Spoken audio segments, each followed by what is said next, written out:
Ladies, do not let him use you. Take back your freaking power and identify these red flags. He threatens to end the relationship. Oh, hell to the no. Guys, let me tell you, someone using a fear tactic in your relationship is a big freaking red flag. I'm telling you, they're trying to threaten. They're trying to bring up the fear in you. They're trying to trap you. So let's just be real freaking honest and upfront and say the fear tactic of threatening to leave the relationship so that you can try and manipulate me.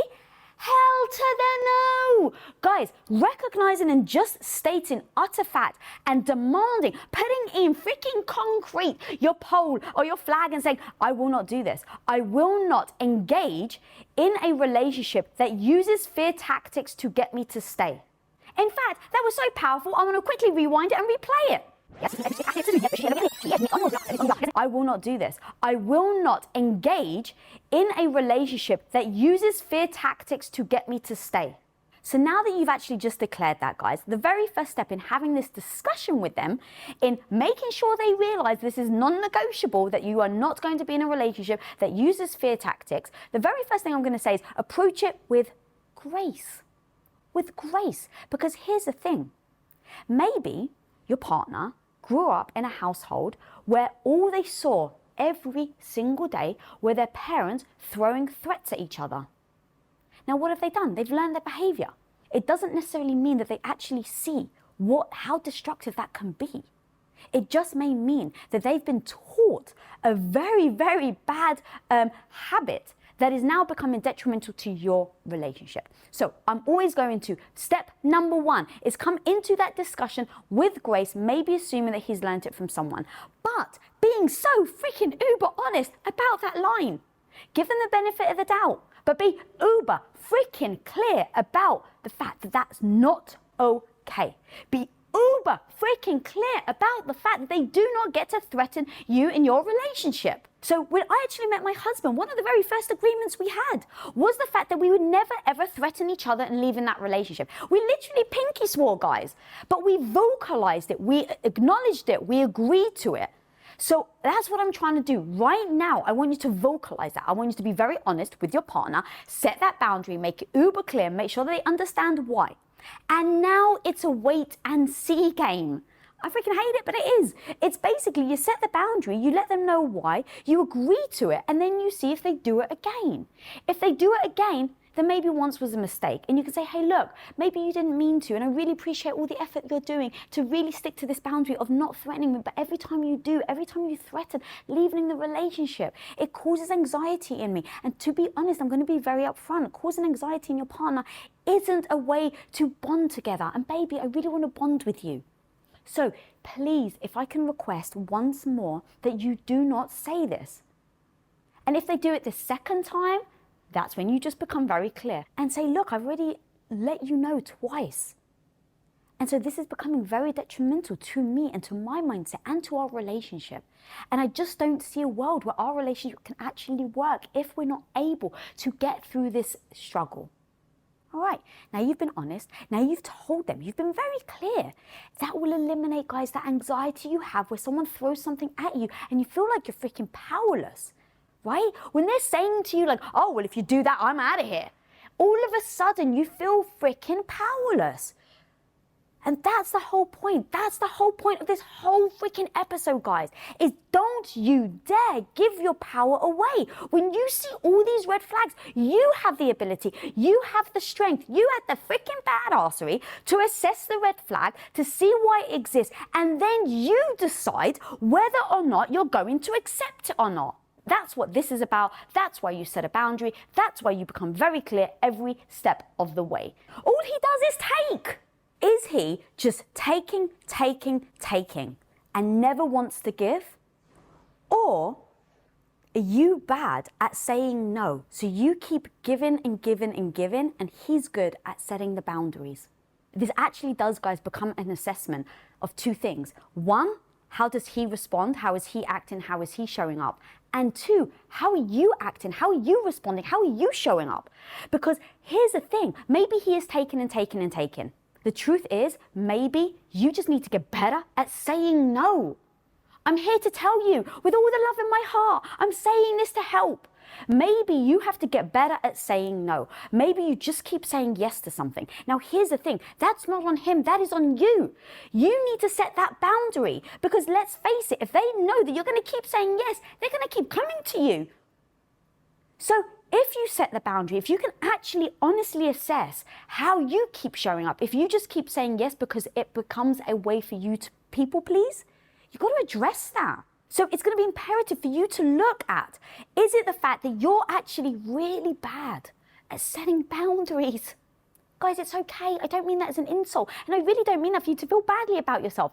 I actually mean that because for me, in order to set boundaries, I had to assess where I was in my boundary setting game. And the truth was I was terrible. And I just had to admit it. And then I had to work on how on earth I was going to start to show up, to be able to put myself first, to be able to say no to things. And so guys, I'm just saying, like, that's where we need to start. You have to actually assess, is this a you thing? Do you just keep saying yes to things that actually don't serve you? That's number one.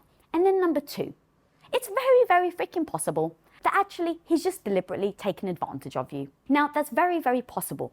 But what I'm going to say, guys, is freaking powerful if you let it. They can only take what you're willing to give them. Let me repeat that. They can only take what you're willing to give them. So take your freaking power back, look at the situation and assess if they are taking too much. That is the first sign, homie, that you need to stop giving or leave the relationship or accept it. But one way or another, you have the amazing power to make that decision. He never freaking apologizes. When someone cannot bring themselves to apologize, guys, or say that they're sorry, the very first freaking thing that comes to my mind is, oh my God, they must be so insecure that by apologizing, they feel it's a reflection of them.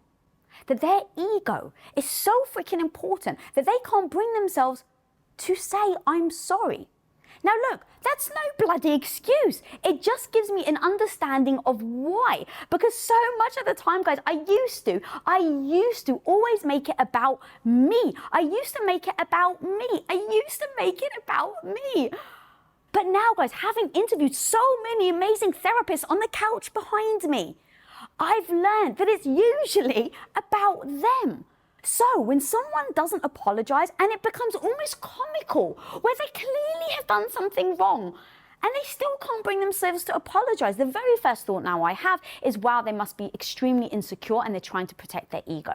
Now, again, that doesn't mean I'm going to freaking tolerate it. That doesn't mean I'm ever going to be in a relationship where my partner can't bring themselves to apologize. Hell no, what kind of relationship is that? So I just go, okay, maybe it's about them, but there's no freaking way I'm going to tolerate being in a relationship where my partner doesn't apologize. And so what I would do is I would communicate that with them. I'd be utterly freaking honest. And guys, I think sometimes we're not honest in these situations because we're worried about what the outcome is going to be. We're worried that if we say, hey, look, you don't apologize, that they're going to come at you. Maybe they gaslight you. Maybe they say, what do you mean? Of course I do. And now you start to question yourself. We've all been there. Sadly, most of us have.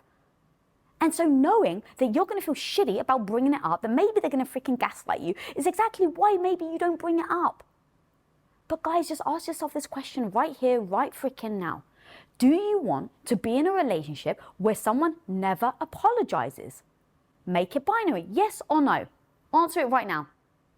Come on, answer it, yes or no. Because if the answer is, no, I'm never going to be a part of a relationship, great. Now you've got nothing to lose by vocalizing to them that this is unacceptable. Either way, guys, you have to make a freaking declaration. You just got to say, you know what? Maybe it is about them, but I do not tolerate this in my relationship. Make the freaking demand. If you are willing to say you're sorry, to apologize, to make it up to someone, if you've actually done something wrong, you 1000% should and can demand that from your partner. I'm going to repeat that. If you're willing to say you're sorry and admit when you're wrong, because let's face it, when you admit when you're wrong, it still stings. It doesn't feel great.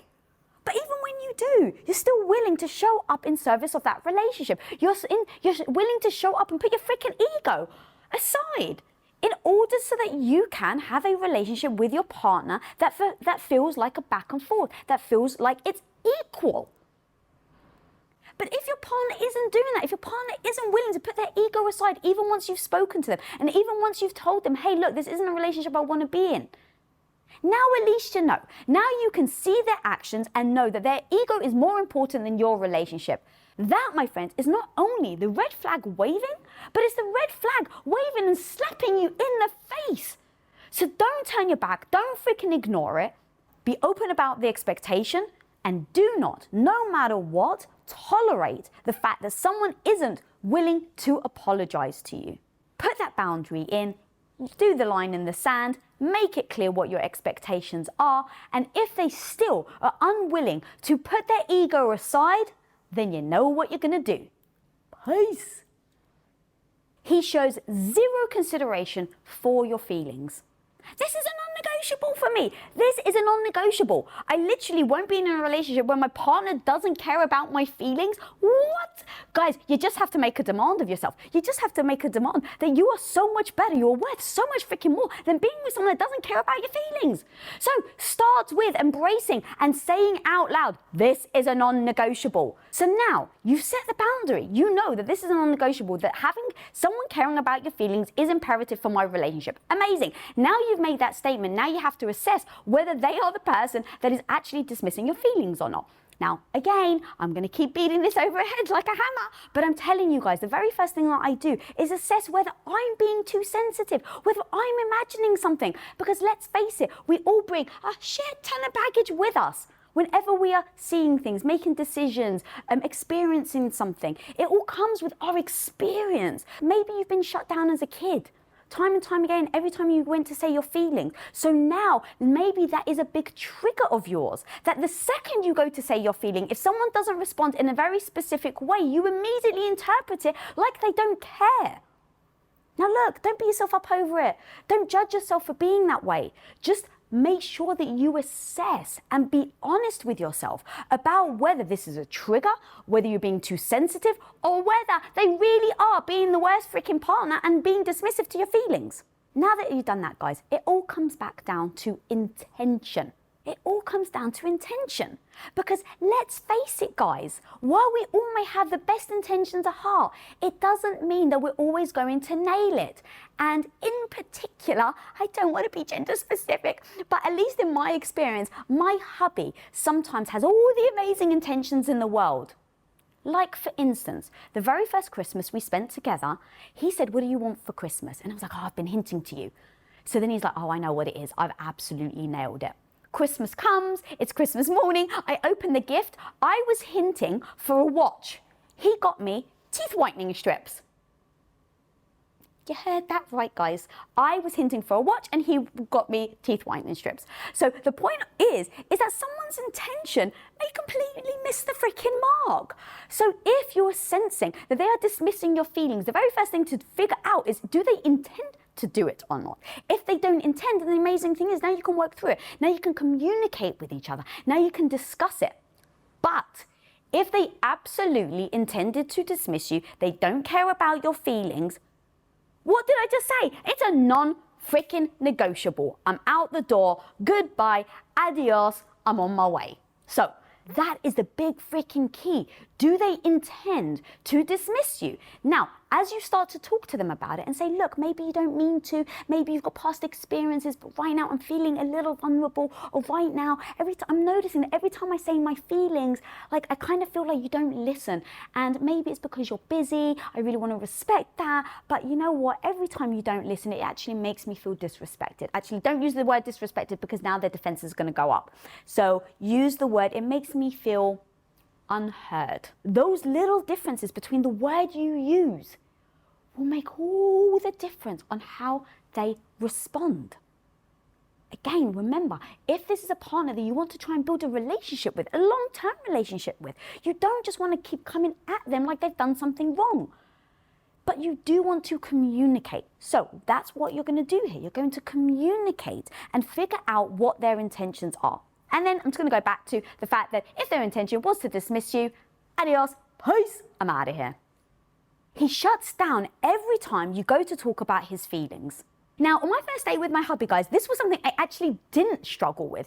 On that first date, my husband was an open book. We had discussions about why I believed in God. He told me that openly, just like with no shame, that he like watched porn. Like he just says this in a restaurant on our first date. And it was like how open and like freeing he was so beautiful that he definitely didn't have any problem in being open and honest. Now, there are some people though, just like we all know, even people in our families, not even like partners. A lot of people say to me, Lisa, I love that you're so vulnerable. And it's because I say on camera that I've got a bitch in my head that's always mean to me and cruel. It's so easy for me to say. But with other people, when I'm like, well, that's hard for you to say. And they're like, yeah, that's like, it's very vulnerable for me to say that I've got a negative voice. So you can just see in that situation, something that's super easy for me to say out loud, and I don't think twice. With someone else, it'll be petrifying or paralyzing to even admit that they have a negative voice. So when we're talking about feelings, when we're talking about vulnerability, don't just go into the fact that they're not into you. Don't just say, well, they're not opening up, so clearly they don't like me. Don't just go into the fact that maybe they're not opening up, so that's a big red flag. The very first thing to do is say, maybe their level of opening up and being vulnerable is different to mine. So now that that's a very big possibility, you definitely don't want to be coming at them with like, every time I go to talk to you about your feelings, you just don't, you're just so closed off, you never talk to me about it. Guys, I know the instinct may be to do that. I know the instinct may be to just like verbally vomit all your frustrations and the fact that they just don't share with you. But remember how you're coming across. If they really do have a problem with their vulnerability, their very last thing, the antithesis of what you should do is to go at them. Because now what's going to happen? They're just going to shut down even more. They're going to be even more scared to show their vulnerability. So the key is to create a space and to also show them time and time again that you're not going to use their vulnerability or their feelings against them. Because guys, let me tell you, that was actually one of the big things that me and my husband agreed on. That if we show our vulnerabilities, that no matter what situation, no matter what argument, no matter how much we disagree, you're never going to use this as a weapon. And so we just pinky swore that we'll never use vulnerability as a weapon. And now you have to show that time and time again. Trust takes time. It's like a house. You have to put one brick on top of the other. And so that's exactly what you need to do. You need to give them the space. You need to let them know that they are safe around you. And then you need to just show them that you're a person of your word. That over time, day in, day out, when they express their feelings, when they express their vulnerability, when you get into that big freaking screaming match, that you never use their vulnerability as a weapon. And over time, one or two things will happen, guys. One, they'll actually see that you're true to your word, and then they'll start to open up. Or two, there's just a block, and there's something going on where they are not comfortable being open with you. Now, maybe that is a sign of them and they need therapy.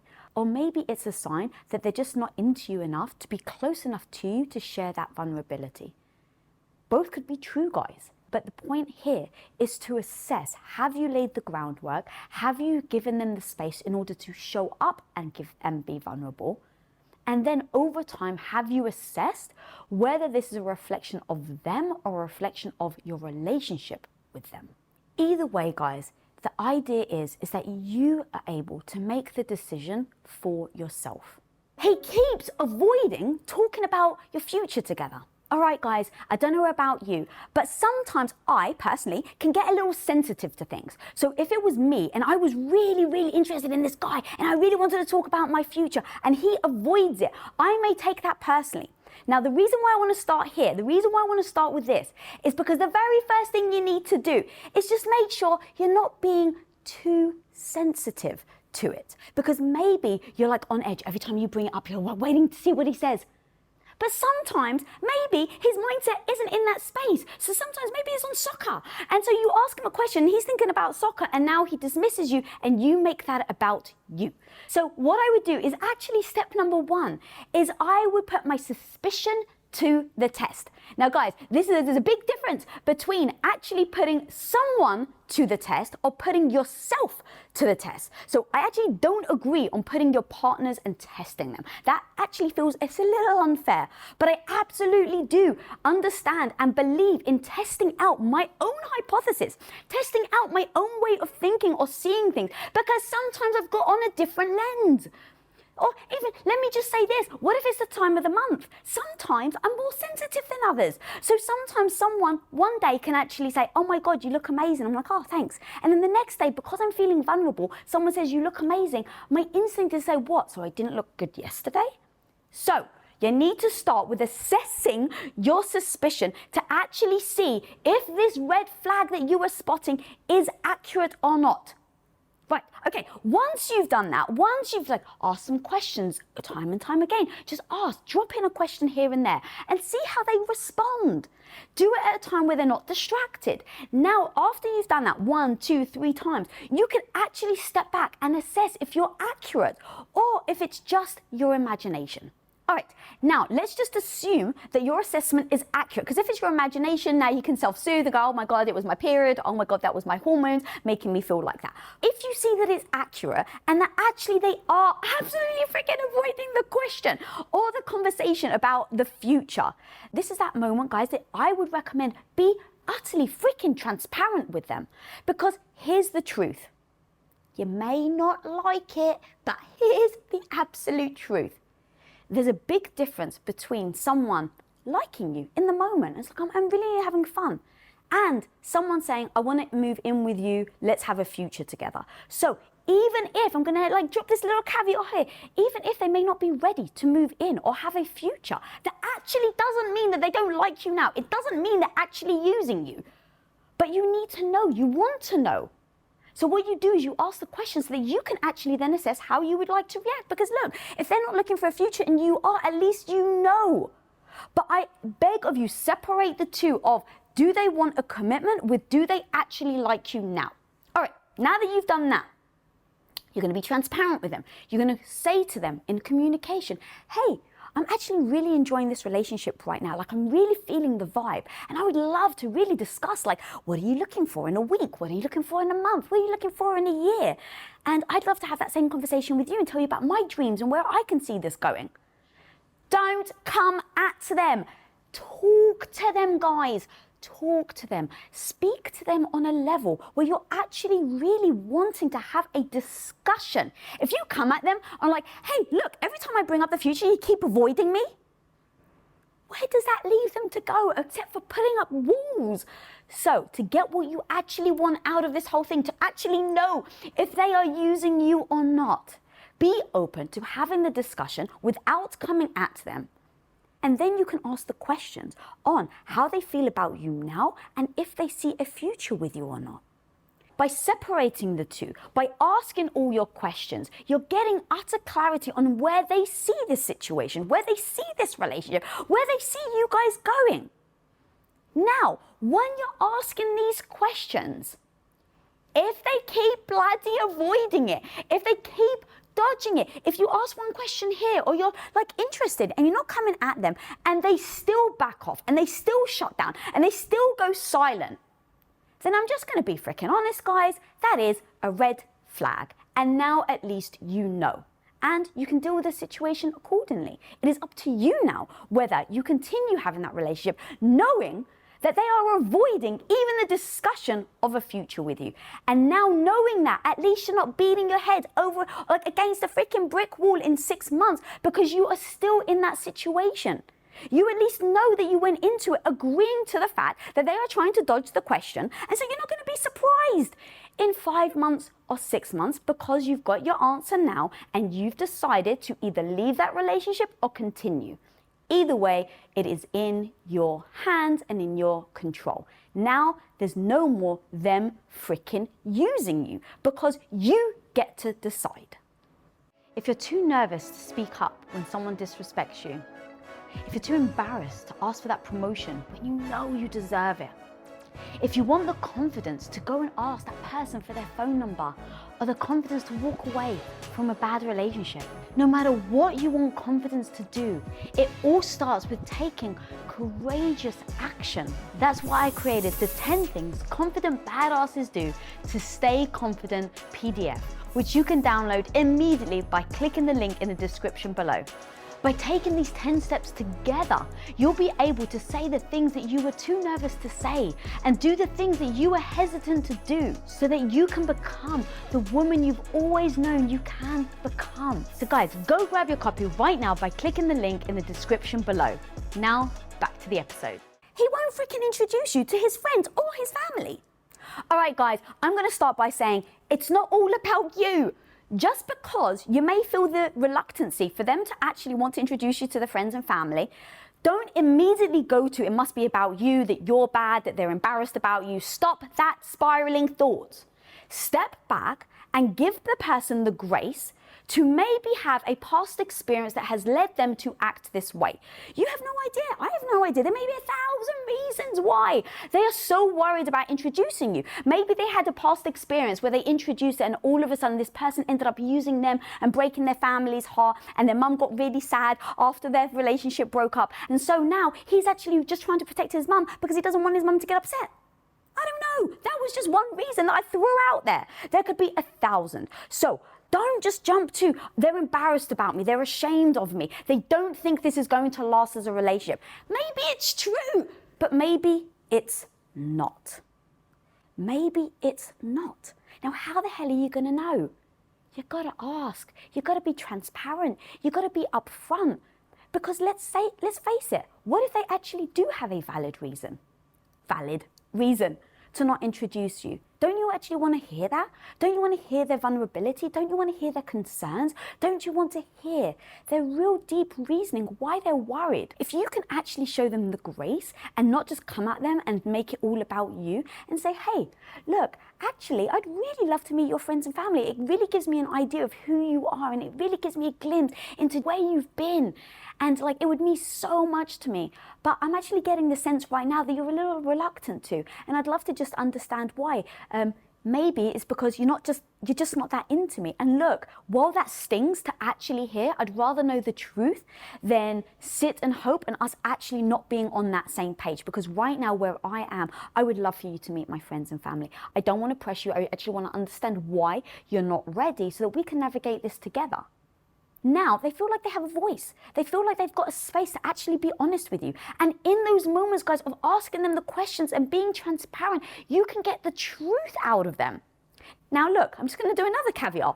If they freaking lied to you, then you know what to do. They've lied to you. If they're like, oh yeah, to be honest, I don't see any future. That's why I'm not introducing them to my friends and family. At least you know.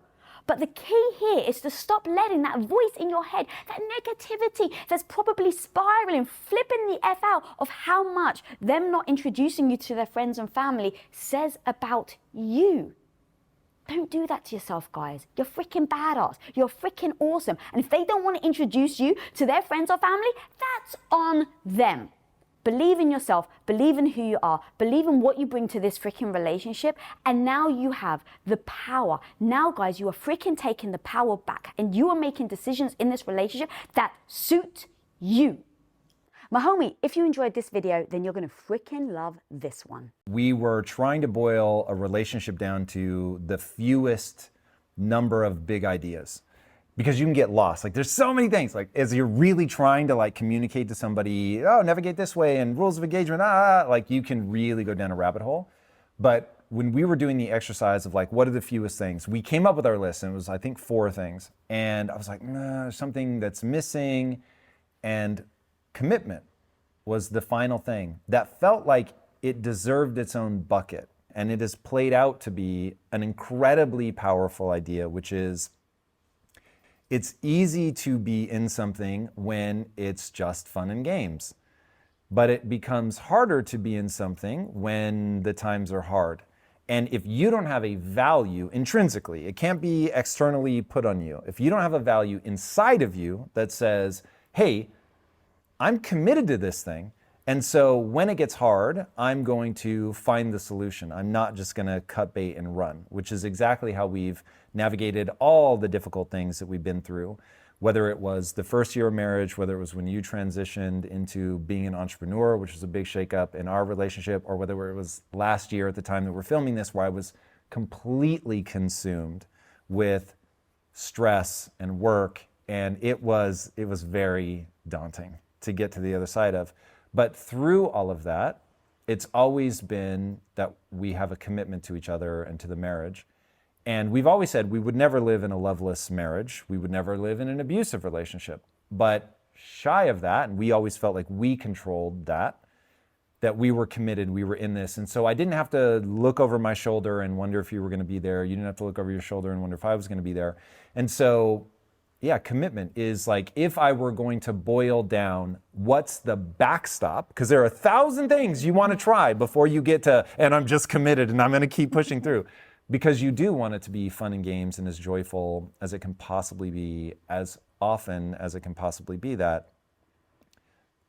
But there are going to be times where you hit the backstop, and I don't think most people have commitment as a backstop. I love the idea of backstop. That was really good. And the commitment part is definitely the thing that we have said, like, we're going to be committed to try and find a way. And we've never said that, like, so the word divorce is off the table for us. Yeah, we don't even joke about it. We don't even joke, it's like Voldemort. Except for, we also say it absolutely is an option if we feel like we've tried everything, we've worked our asses off, we've been committed, we've gone to therapy, we've done the work, we've both put in the effort. Neither of us want to live a life of unhappiness. And so that was one of the things that we decided on, that we'll be committed to this marriage until we believe that the thing that we need to do to actually make ourselves happy is to be apart. And now I can't even imagine a world where that would exist. But knowing that also allows us, I think, to make sure that we never get trapped in a relationship that ends up not being good for either of us. I know exactly what would have to happen for us to separate. And the interesting thing about that is, because I know the category of thing, it feels very avoidable. So the category of thing is that you become two different people that are no longer compatible. So the question is, can you figure out what makes for compatibility? It's far deeper than just being in love. It's deeper than sexual attraction. Those are both incredibly meaningful things, but shared vision of the future, understanding how to diffuse an argument well, building a shared narrative. In fact, this is something like this. I'm going to look back on this. These are things I'm thinking of now. And if you don't mind, actually, as you say them, break them down, because I think these are really freaking useful. I'll start with building a shared narrative. So building a shared narrative, I did an interview once, and I forget the guy's name, but he was on the precipice of divorce with his wife. And they sat down and they said, what is our future? Like, what are you into? What am I into? They had had kids and they had just gotten completely consumed by that and work. And so it was just like, they weren't a married couple anymore. And so they sat down and they decided to journal, like together at the same time, like what is our future? And they went through it all, and there wasn't a single piece of overlap, except it was like something about freedom. And so they were like, ooh, okay, what's this? And they created a shared vision around one bullet point out of like 20 that overlapped. And they said, okay, how do we explore freedom? It wasn't exactly that, but it was very close. And they were like, let's take our kids out of school. I think she had to quit her job.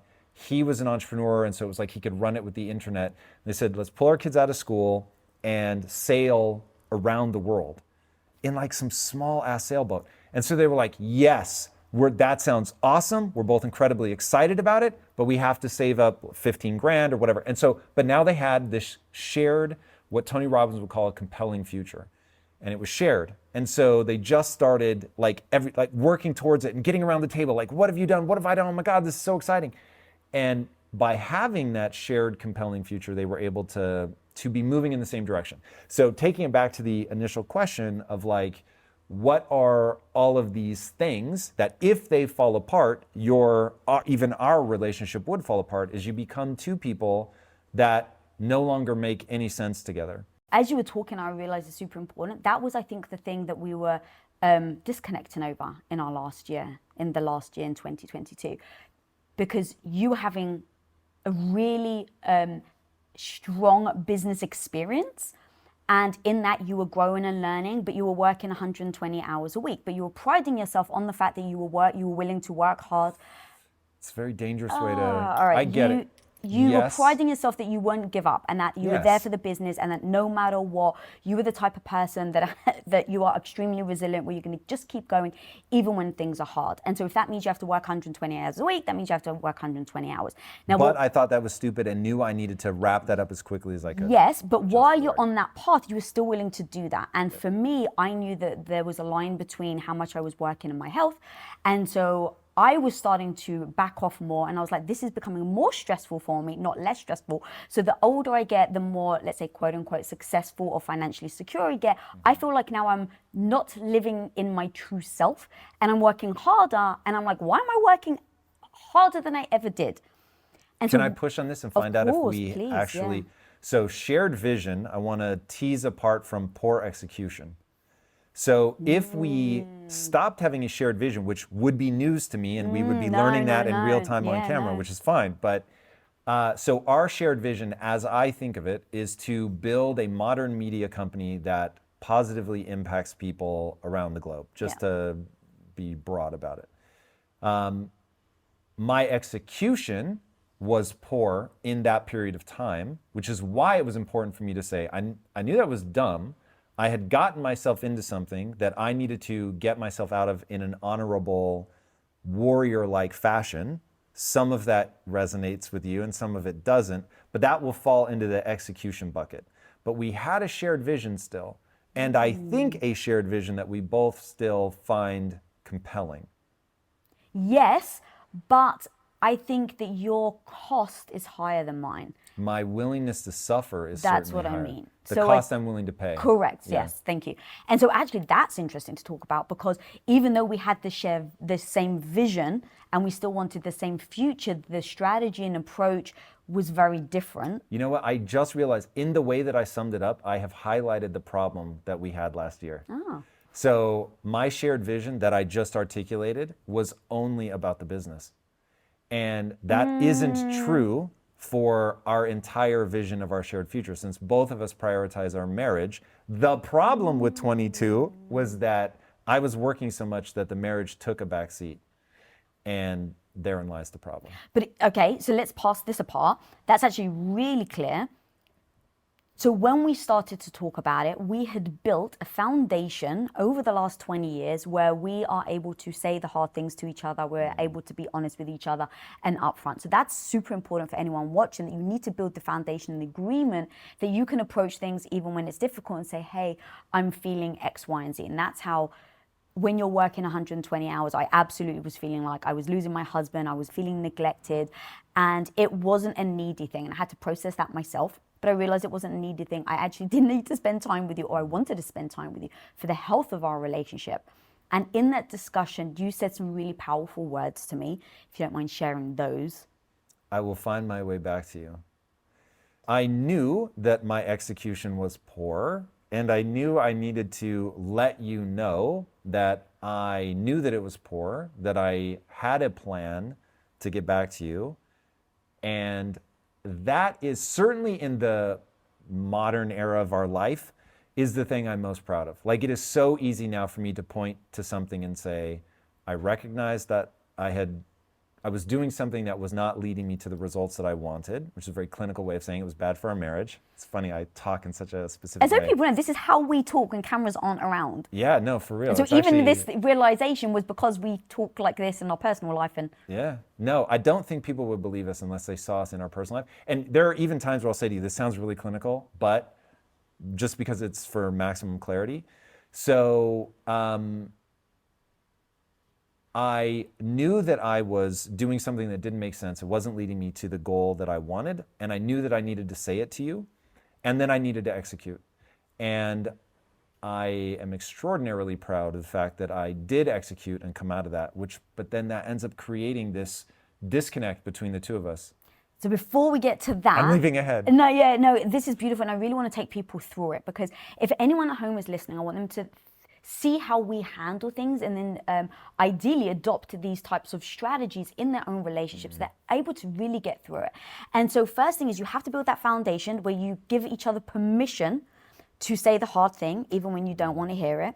You both have to agree that your relationship is the biggest priority, so that you both have the same North Star. And then because we had done that, I was able to come to you and say, hey, look, I'm not seeing you anymore. I'm not feeling the connection. So that's important. You didn't push back and go, what the hell, you're needy. Because we'd agreed that I was the person that had the insight into our connection quicker than you do. And so we'd put in all these steps. And then in all these steps, we've done multiple times, and we've been doing for years and years and years, and we really refined it to the point where I honestly thought after year 20, it's like, oh my God, we got this shit. But the truth is that you're never done, and that you always need to improve your communication, or at least be willing to. And in that moment, it showed me your willingness to discuss it more, go further, to acknowledge what I was saying, not dismiss it, and put your walls up. I think that's one of the most important things. As you were going, I thought, must remember if she doesn't say this to say, but that's exactly right. You can't be looking for why it's the other person's fault. You have to be looking for what am I doing wrong? And so in those, when you came to me and said that, it was like, yeah, 100%. Now, when your ego's tied up in that, like if I believed that I was a good and valuable person because I'm an effective husband or whatever, I'm going to be in trouble. If instead I value myself for basically reading the data and seeing if what I'm doing is actually working, and so striving to actually be more effective. And if what I value myself on is the willingness to accept what I'm not doing well and get better, then when you tell me that, I'm like, oh, I have a chance to feel really awesome because I get to set my ego aside where most people can't and go, yeah, I actually am doing something wrong. Thank you for pointing it out. And now I can adjust. But when people value themselves for being good, right, smart, better, faster, stronger, a moment like that happens, it's an attack on their sense of identity, which people really can't handle. Like, the older I get, the more things I encounter, the more I realize, do you know, for real, when I go into business meetings now, a lot of times, I'm thinking, what's their identity? And how do I say this in a way that doesn't break a part of their identity? And I don't think people do that very often. And so they will back people into a corner unintentionally because an identity and narrative, it's literally the same phenomena. And if you don't understand that when you break somebody's narrative, you break their identity, like they will fight to the death to repair that. You can't take it away. And so I see this a lot. In fact, when you became an entrepreneur, it was a game of narrative. So we had to change everything from I'm the entrepreneur in the family, I'm the leader, I'm this, that, and the other, and you're now forcing a rewrite of our entire narrative. And the reason we were able to get on the other side of that, this wasn't the phrase that I used, but I want you to have whatever narrative you want. Obviously, you have to live into it. You have to make it real. So I don't want people to confuse narrative with fake. Narrative is the ideological construction you put around something to explain it to yourself. You're not trying to lie about the phenomenon. You're trying to explain the phenomenon. And that is the narrative in which you live. But that narrative becomes your entire frame of reference. And so I've been around people who don't create an accommodating narrative. And so now the people that they're interacting with, it could be your kids, it could be your spouse, it could be your business partner, they don't know where they fit in. Like they don't understand their relationship to you because you've created a narrative that isolates them or keeps them out or whatever. And so, man, this is really interesting. Talk about something I'm putting together in real time. Husband starts losing weight, wife becomes wildly insecure. Why? Because now you're changing the narrative about who we are to each other. The husband's like, I'm a fit person. I do what I need to take care of my body. Wife is like, whoa, whoa, whoa. Now I'm the fat one. Narrative breaks, changes. Like, so things like that that's a really good example of a narrative when people don't even realize they're living in a narrative. Ooh, so can we keep going down this path? Please. So even with the narrative, let's talk about our roles in our relationship then, because your narrative was I'm, the patriarch, the man of the family. I'm, in traditional roles, I'm bringing home the bread, things like that, and I was a stay-at-home wife. I think you bring home the bacon. Yeah, but you make the bread? I'm going to need somebody to weigh in on this. Sure, you make the bacon. Yeah, or maybe I just right. had it all wrong and I was bringing home the bread. There was a lot of confusion. To the person that doesn't eat carbs and only eats bacon. So you're bringing home the bacon. And I was very traditional. I was taking care of you, washing your clothes, cooking for you. And so we had a very specific narrative. When I came to you and said, hey, I actually want to be an entrepreneur, I didn't have those words, but that's basically in essence what I wanted. The thing that I was the most fearful of is that your narrative would turn into, I don't love you anymore. And that's why I'm not taking care of you. So that was really, I was very aware of how to, like, what are the words I have to say to him because I don't want him to take away this message. And so I kept saying, like, I love you, I just don't want to clean for you. I love you, I just don't want to do this. And it's not a reflection of how I feel about you, but I just want to do this. And so now I'd love to actually hear what that narrative was for you to change. It's interesting. So going back to what I was thinking about at that time, honestly, I was just like, this doesn't feel good, this really sucks. I wasn't like super clear-headed about it in the beginning. It was very emotional. It was, I don't like the way this makes me feel, that you aren't now orbiting around me in that way. And that, like, there is a dynamic between a husband and wife where it does feel, oh, it's interesting. So I've never used this analogy before, so I'm thinking through this in real time. But there is a way for a husband and wife to exist where the wife orbits around the husband until they have kids, and then they both orbit around the center, which is the children. When the orbit changes, you're in a very risky position. And this is why a lot of marriages disintegrate once they have kids, because the orbit really does change. Or, so in the beginning, it probably looks something like this. We're both orbiting around the sun that is our love. And it's a wild intoxication. And then we settle into a life together, and one of them orbits around the other. So my time dictated the movements of our life. So when I had to work, when I could take time off, it all dictated the flow of our life. So whether people like me saying that you orbited around me or not, I mean, just functionally, I don't know what else you would use and just to be clear, it was an agreement. It's not that I also think of it being less or more than. Yeah, no, same. Like, that was just the dynamic that we both agreed was going to be the way because we wanted a shared future together, and we decided that that was the path. A lot of the messaging out there for women is like, you don't have to follow him. It's like, it's not that I followed you. We chose this together. And I feel good about that. I feel good. In fact, I feel good that we chose that I would follow you. In fact, that's a better way of saying it. And now it's kind of like, if a woman follows a man, then they're seen as weak, incapable. Can I make a really inflammatory statement? Sure. If they're blindly following, they may be weak and incapable. And so this is where this gets freakishly nuanced. The phrase that has always resonated with me since I first heard it in my big fat Greek wedding, because it put words to something that I already knew, that I was the head and you were the neck. And as soon as I heard that, I was like, oh my God, like, your ability to get me to pay attention to what you want me to pay attention to is unreal. That always felt very true to me, that you had enormous power and influence in our relationship, that this was not me exerting power or authority over you at all. That's becoming the narrative. That, like, as people look backwards, they're like, thank God we're finally able to throw off the shackles of these men. And this is where I think people are going wrong. It wasn't that. You were orbiting around my schedule and all of that, but I certainly didn't treat you like you were any less, or that what you wanted was any less important. To your point, we had agreed this is what we're trying to accomplish. You go off into the working world, and you're going to help facilitate that.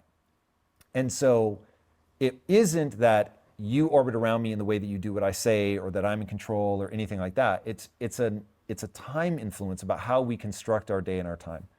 So anyway, it starts with you're both orbiting around love. Then it becomes you settle into a life and one is orbiting around the other. And then it usually becomes kids, and you both orbit around the kids. Whenever there's a shift in orbit, this is why so many people get stuck in, well, they date, they fall in love, oh my God, this is the one, they break up. They date, they fall in love, this is the one, they break up. And their friends start going, oh my God, here we go again. They can't make that transition out of orbiting around love to orbiting around each other and how you spend your time. And they're really not going to be able to make the transition to kids. So that, in any one of those moments, is a highly dangerous game. So we we really were good, really good. Like we could do a master class on how to orbit, how to go from love to orbiting around one another. At the time, and just to finish that, we talked about it when we were at the most intoxicated. We're like, remember, this doesn't last.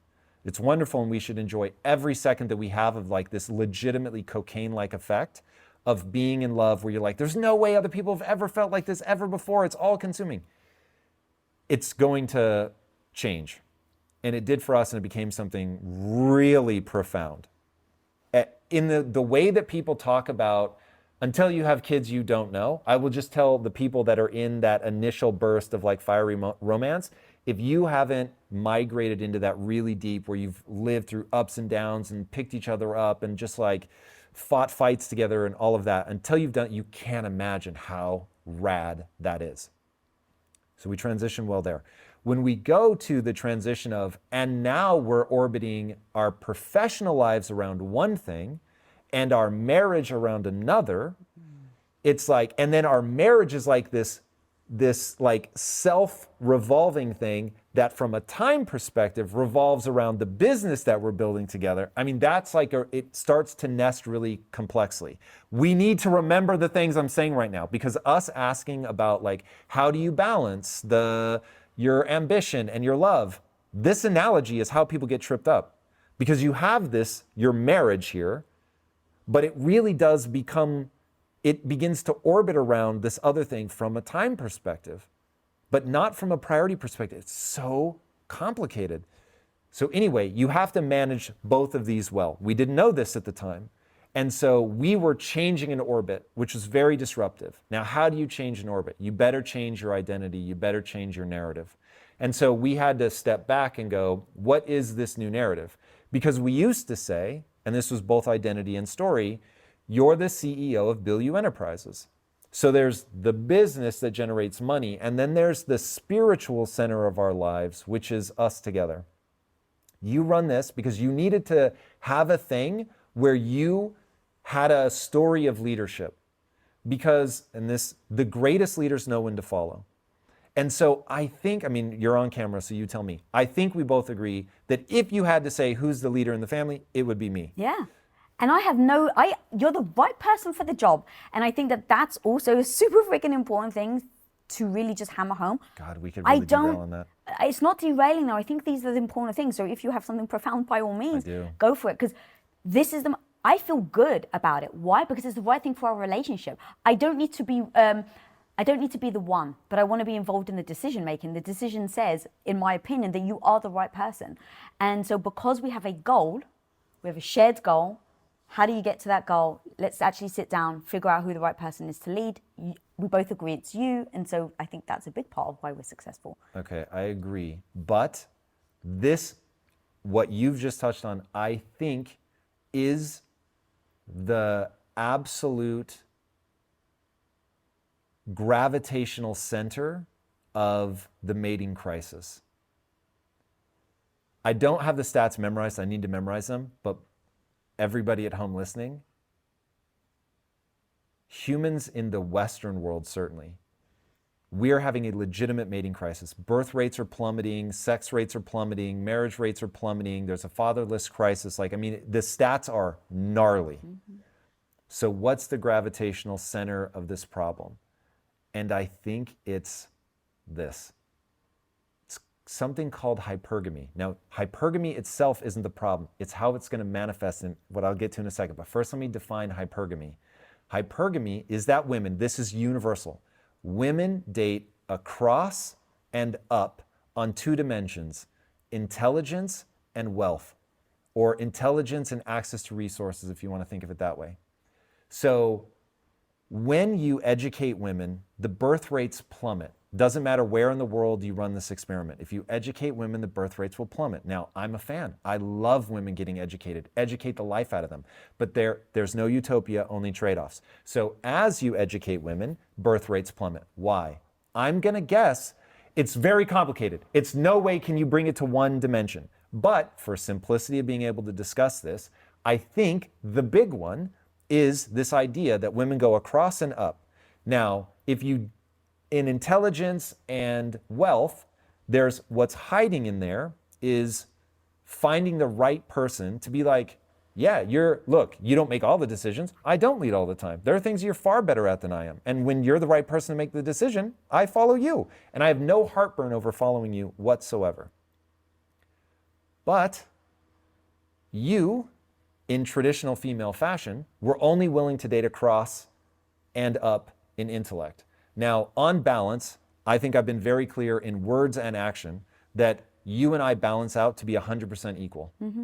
But I'm very good at decision making. I used to joke with people all the time. Find yourself a good Greek girl whose father worked a lot.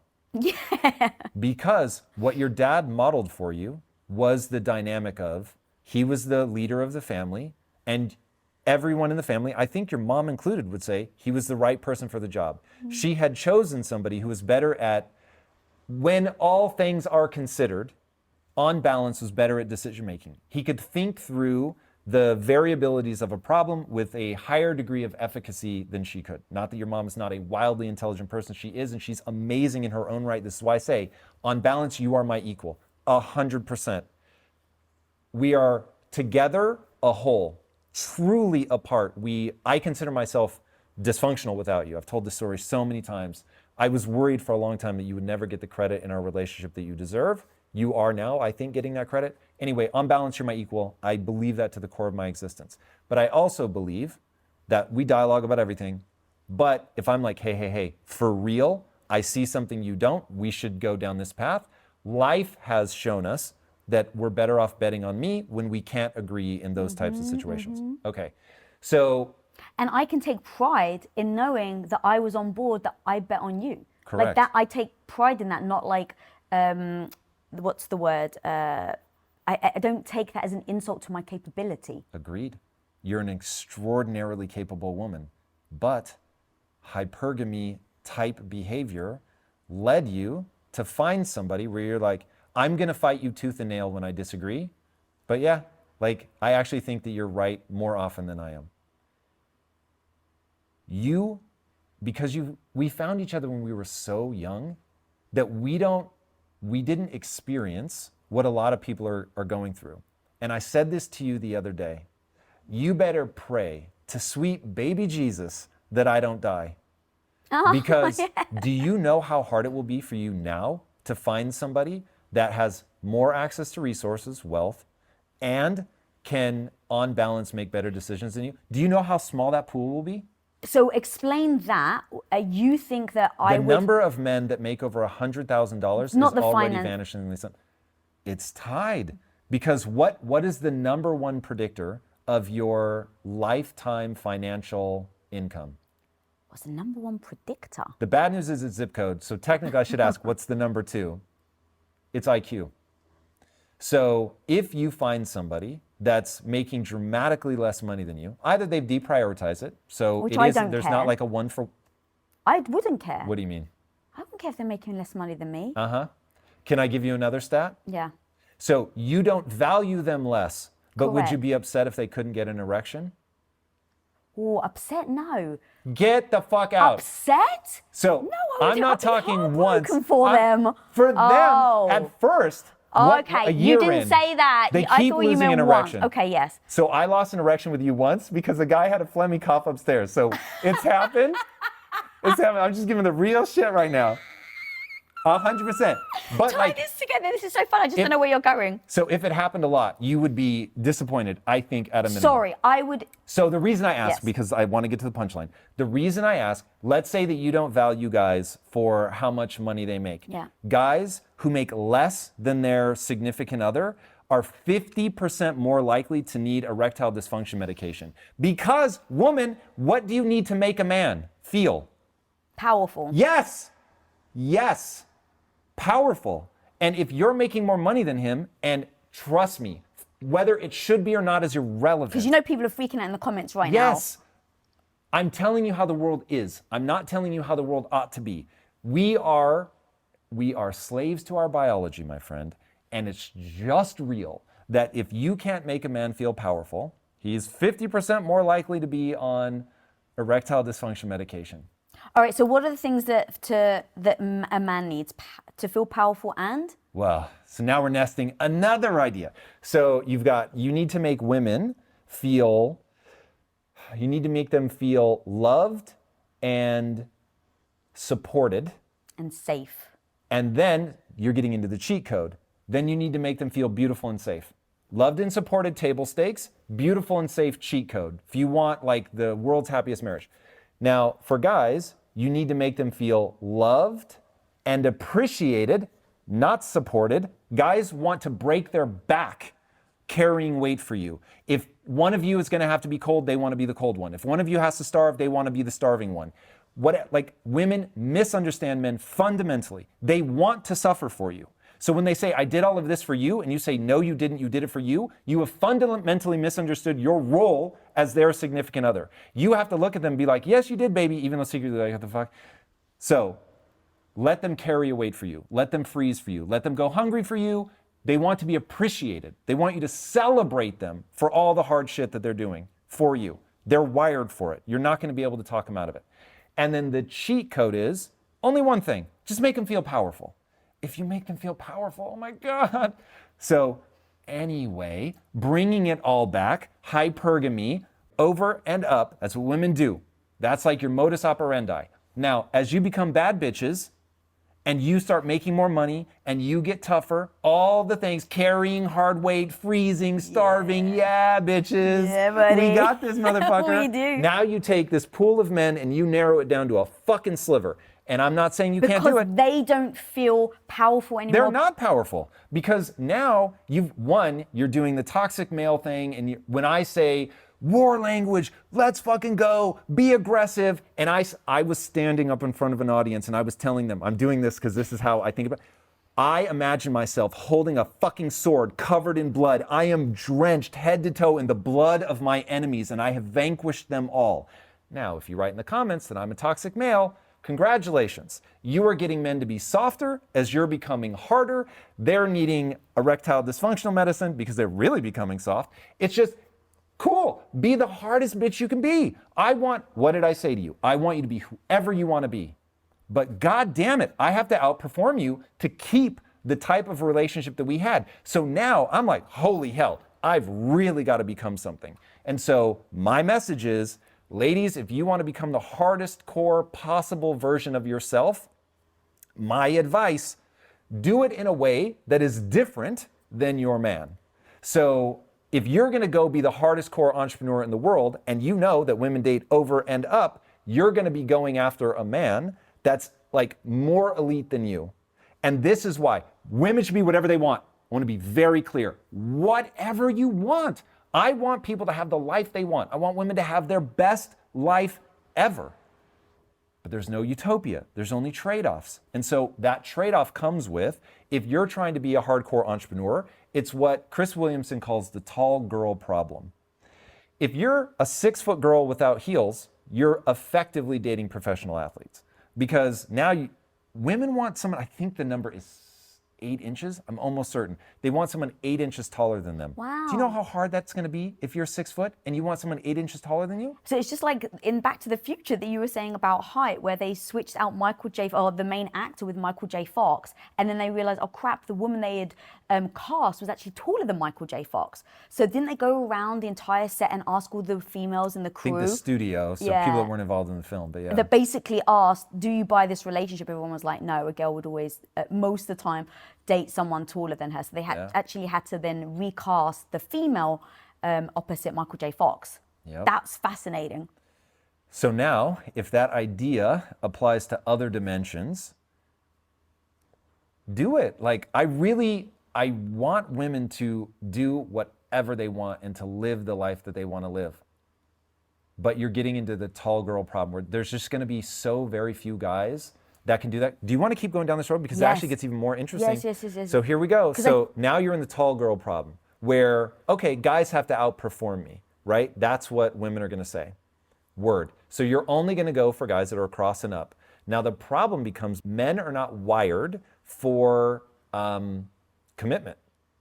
So men are wired because their semen is cheap, so they can spread their seed far and wide. So as they become more and more successful in the dating pool, and the data bears all of this out, So as men become more successful in the dating pool, you get hyper successful males at the top. They're very good looking.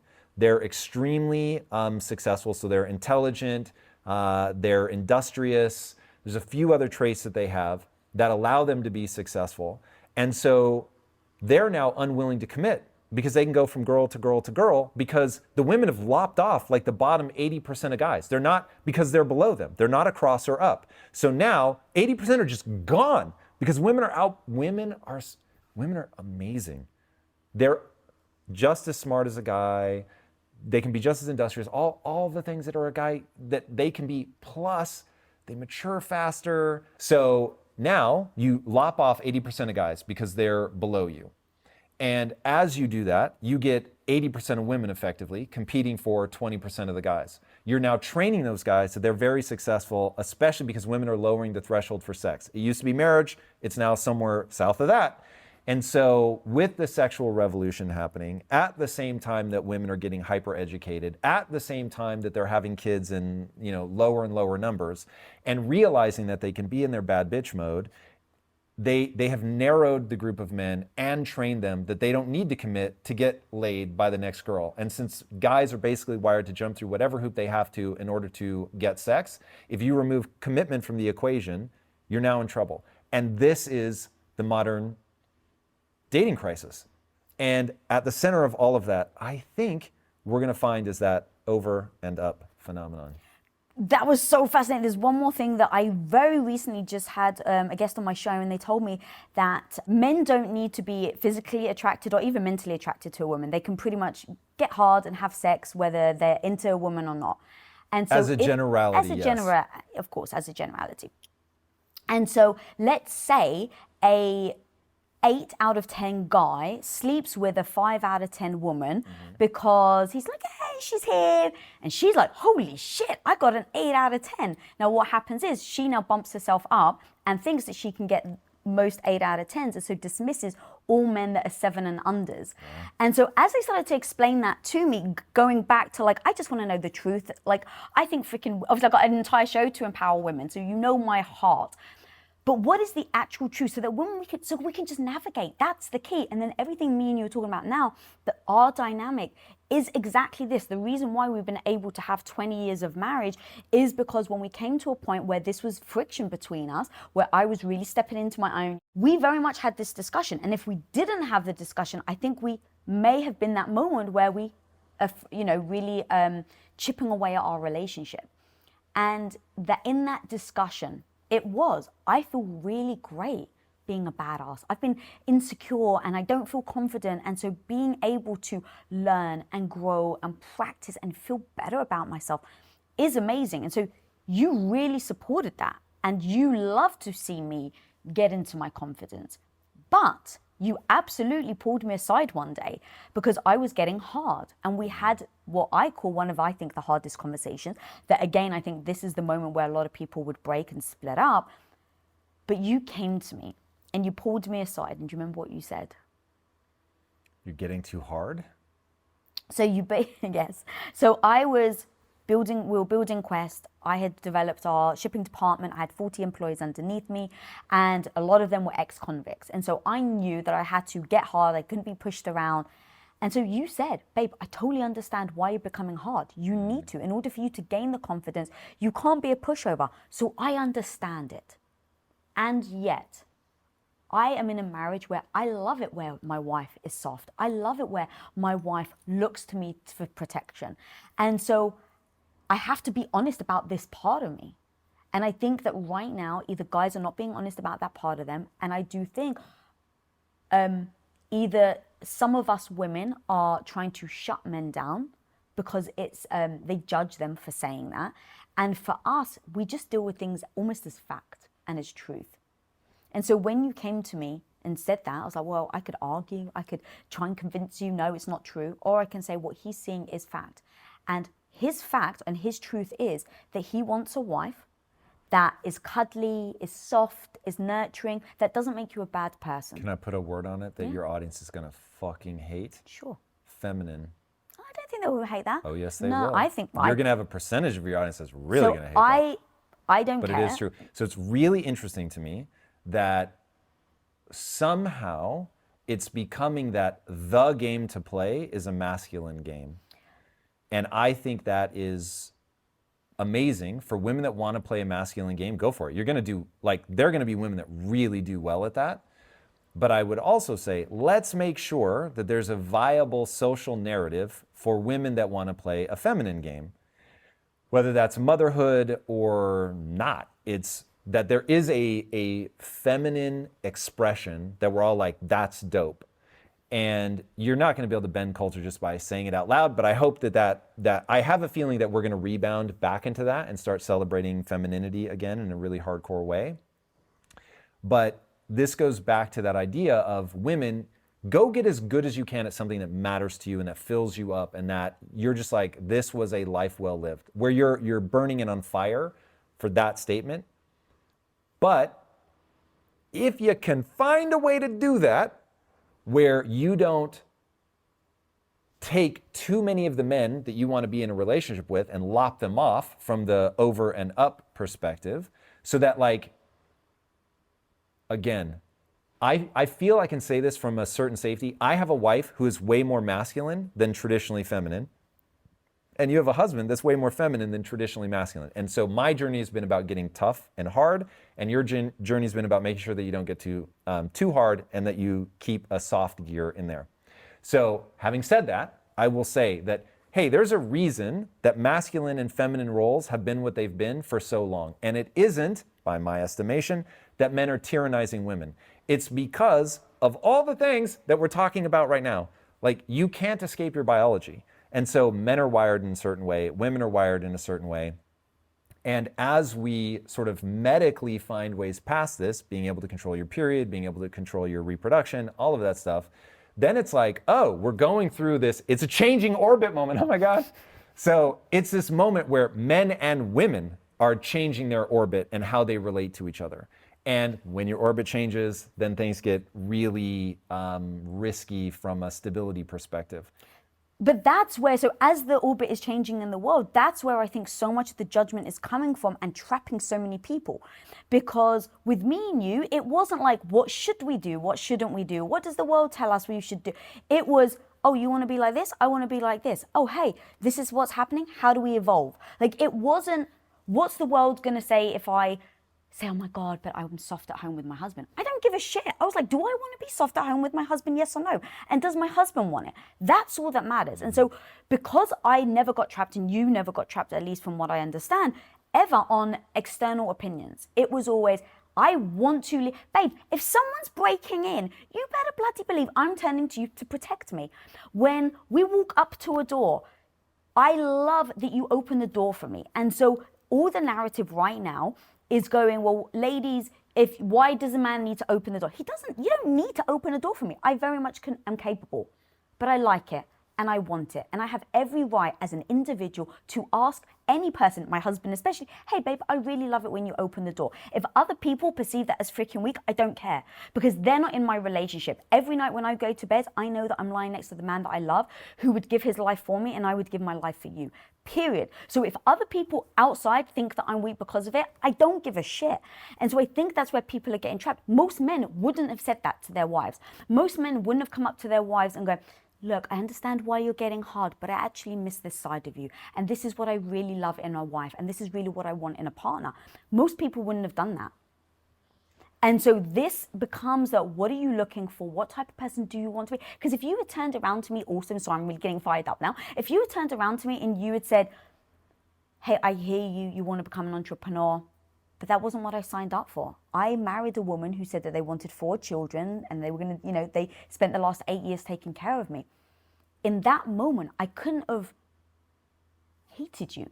I could only have appreciated that you were honest. And in that moment, all I can say is that the life I want?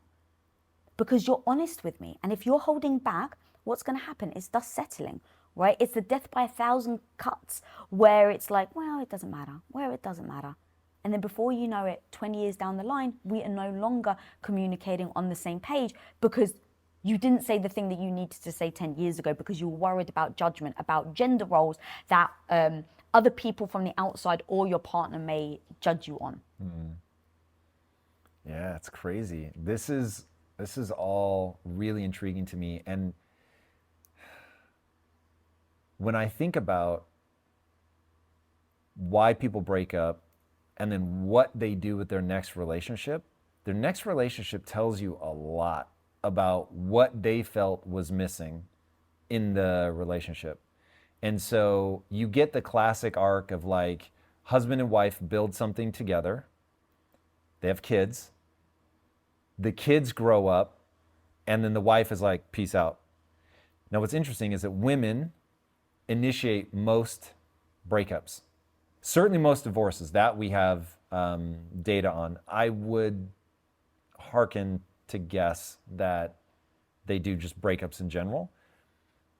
And that breakup is interesting to me, especially what ends up happening is women tend to then stay single and men find somebody younger.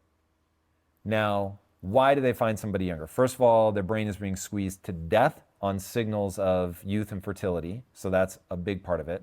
But there's also like the over and up scenario. They're going to be so much farther ahead in life, have so much more, the man, so much more access to resources at that point. So he's going up in sexual market value while the wife is going down. But it's the wife that gets fed up and ends up breaking up the marriage.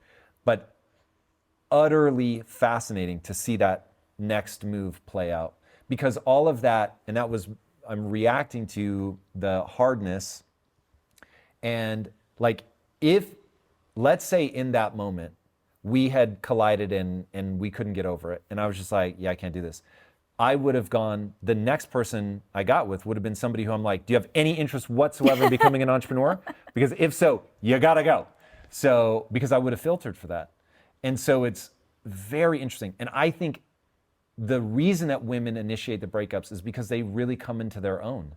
And as they come into their own, they realize, I don't want to be in this relationship anymore. Going back to what we were talking about in the beginning, if we became two people that no longer made sense together, and that's what happens. The kids grow up, they move out of the house, and the wife's been like, my whole life's been lived for other people, my husband, my kids, now I'm gonna live it for me. And they don't find a way to integrate themselves early. We didn't have kids, and we were able to integrate you. And by integration, I'm talking a new narrative, something that explains why you are the way that you are, allows you to understand it yourself, then to create that space for you to do new things. But I think there's a lot to be revealed in what happens in that classic breakup pattern. You said something I didn't want to interrupt you, but this is something that hit me a lot recently, and I really want to give people actionable tools on what they can go away like after this episode and use in their actual relationship.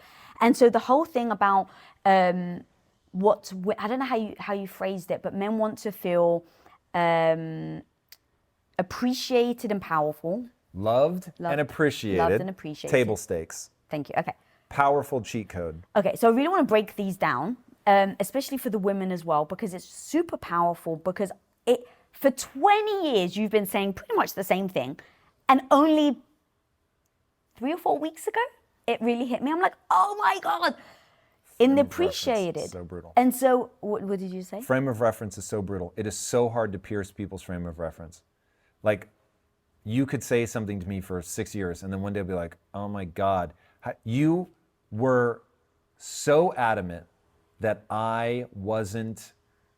you said, I need my husband back. And I could not understand what you meant when I got really immersed in work. I couldn't get it. And then one day I did. And I was like, God, frame of reference. Anyway, that's a whole nother topic. Because I felt like we had distanced so much, or you were working so much, I no longer saw you. So I was like, I just need my husband back. Yeah, but I couldn't understand what you meant by that, which is, I'm sorry, I'm just reinforcing No. your point that it can be, I was saying the same thing on this topic for a while, but it finally pierced your frame of reference. Yes.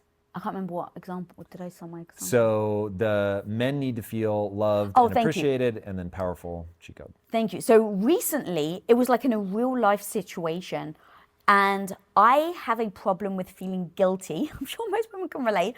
When you're asking someone to do something, or you're bothering someone, or you're asking them to go out of the way, like I just feel guilty, especially when it's you, because you're so sweet, you're so kind, you're always doing things for me, and so I just feel guilty. So when you're suffering, as the woman who feels like I really love nurturing you, like I really do. I'm a And badass, whose but I also love desire nurturing is to you. be supported, you assume I want to be supported. Yeah. Right. So you kind of give the gift that you think that you want. So in you doing something that is miserable, you hate, exhausting, stressful for you, anything that I have input on, I just start to feel guilty because I'm like, well, I don't want him to feel bad. I don't want him to feel stressed or etc. So I go, you don't have to do that, babe. It is to soothe myself. It's to soothe my own guilt. It's for me to say, you don't have to do it. You don't have to wait out. In fact, that was it. You don't have to wait up. So I had the girls' evening. There was a bunch of us. We normally go to bed at 9 o'clock on the dot. It was like 9:45. The girls were still here. It turned to 10 o'clock and you waited up. I felt so guilty that you waited up for me to make sure that the girls got left okay, that all the doors were closed. And I felt so guilty. And in that moment, I wanted to say, but why did you wait up? I didn't ask you to. And I stopped myself because in that moment I realized you don't want me to soothe you. You just want me to appreciate you. And so as I went to say you shouldn't have stayed up, I caught myself and I'm like, I'm saying it because I want to feel better about myself because I feel bad that he stayed up for me. And in that moment I stopped and I was like, this is what he means. And so what do I say? Appreciate, thank you. So I was like, babe, thank you so much. That was so kind of you. And like for the, like, what was it, 2 days after, I was like, it was so sweet of you for waiting up. Like that was so kind. Just so you know, next time you don't have to, but I really appreciated it. And you even said, like, you noticed that I had done the flip, but it's so nuanced, babe. That's such a small little moment that two ships in the night can be two people can be two ships in the night where they're passing for 20, 30, 40 years and never getting to this moment of realization that you've been trying to tell me for the last 20 years. Yeah. People cram ideas into their worldview. They just do. Like when I say, even now, you have a hard time remembering that I'm saying women need to feel loved and supported. Really hit me, yeah. And men need to feel loved and appreciated. Most people just think those are the same phrases. Oh, you just use a different word. No, like there is a world of difference, but it is so hard to get outside of your frame of reference. 95% of all marital problems are frame of reference problems.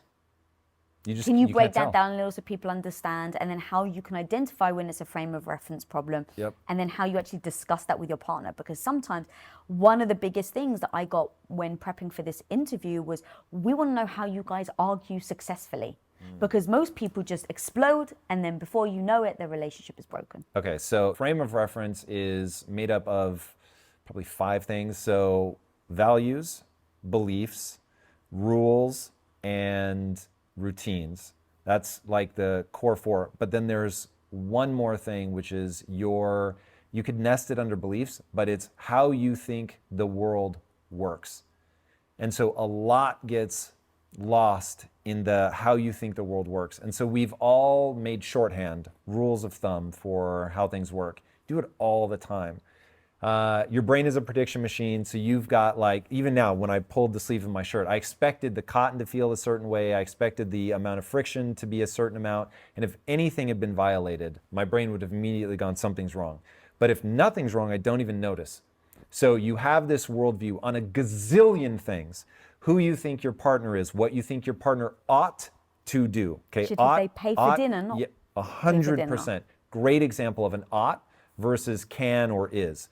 They ought to pay for dinner. And so you've constructed all of this, not realizing, you think you've simply identified the truth of the world, but you haven't. You've made value judgments, you've decided to believe certain things, and this is why people collide, because they think the other person's an idiot because, well, the world is this way, and it should be this way, and you're acting in a way totally contrary to this. Like when I see the left and right go at each other, I want to laugh or tear my hair out, I'm not sure which. But it's like, if you understood that evolution gave you the 2 opposing views because it's only in the friction that a society moves forward, that it's pathology on both sides. And so you need that dynamic tension. So anyway, but they can't get outside of their worldview. And because of that, they just assume the other person's a moron. So you and I said very early on, when 2 intelligent, well-meaning people collide, they have a different base assumption. It goes back to beliefs and values. And so if you say what's driving your belief, like if you're getting angry, you're getting insecure about something. So what are you insecure about? And so once you say that, oh, this is driven by this wound or this base assumption, this belief, this value, whatever, and you're treading on it, and I don't believe I can convince you, which is the thing that makes me feel insecure. And so now I'm going on the attack because I'm afraid you're going to like subsume me into your worldview. And so people just get very defensive of anything, as I said before, that challenges their narrative or their identity. And so your narrative is the conscious part of your frame of reference that you're aware of. Okay, so that's frame of reference. People are completely blinded by it. They assume that it is just real and true, and any violation of that is because the other person is a moron. So now the way that we argue well is we have a whole host of beliefs and values, rules and routines that go into conflict resolution. So first of all, you ask the brilliant question, which when I make you angry, you always ask, does he love me? And if the answer is yes, then you know that I'm operating in good faith and we come back together. So when you have things like that, and so some of mine are when two intelligent, well-meaning people disagree, there's a difference in base assumption. So what is driving that thing? Or another one that I'll get to, everybody is driving towards a North Star, but often they don't know what their North Star is. So I will ask you, what are you steering towards? What do you hope will come of this? If people get angry, they're insecure. So I will ask myself, I'm getting angry. So it's guaranteed a me problem. What am I insecure about? And so once I figure out what I'm insecure about, then I can bring that to the forefront. We believe that one ought to disclose your insecurities in the argument as fast as possible. We believe that one ought not try to be right or try to win the argument, but to figure out what is true and to navigate forward. So what is true? Meaning we have a goal, so let's make sure that we're aligned on the goal. This thing that we're doing, like your argument or my argument, one of them is going to be more effective at moving us towards that goal. Let's try to figure out what that thing is. Now, this language is very clinical, and I will sometimes apologize in our personal relationship for using such clinical language, but this is exactly how we navigate these things. And you really do have to break them down into constituent parts. And part of why we're able to resolve conflicts so well is that we bring this ethos that I'm describing to our arguments. And also we have really highly tactical rules of engagement. So if you get too upset, you know to walk away. Now the reason walking away works is it gives you time for your neurochemistry to change.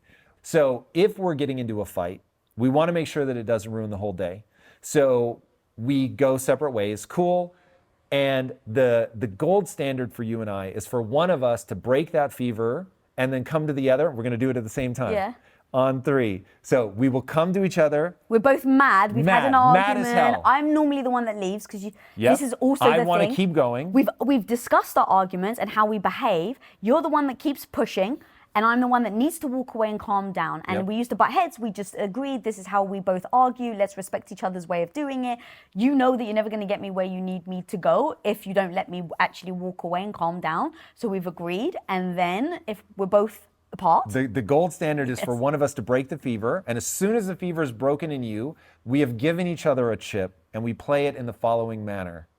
So on 3, ready? 1, 2, 3, baby! So we will come into the room, and one of us will do that to the other. You, in our marriage, you are under a moral obligation, no matter how angry you are, no matter how wrong you think the other person is, you are obligated to do that back. So the first person will say the baby, and then the other person has to immediately do it back.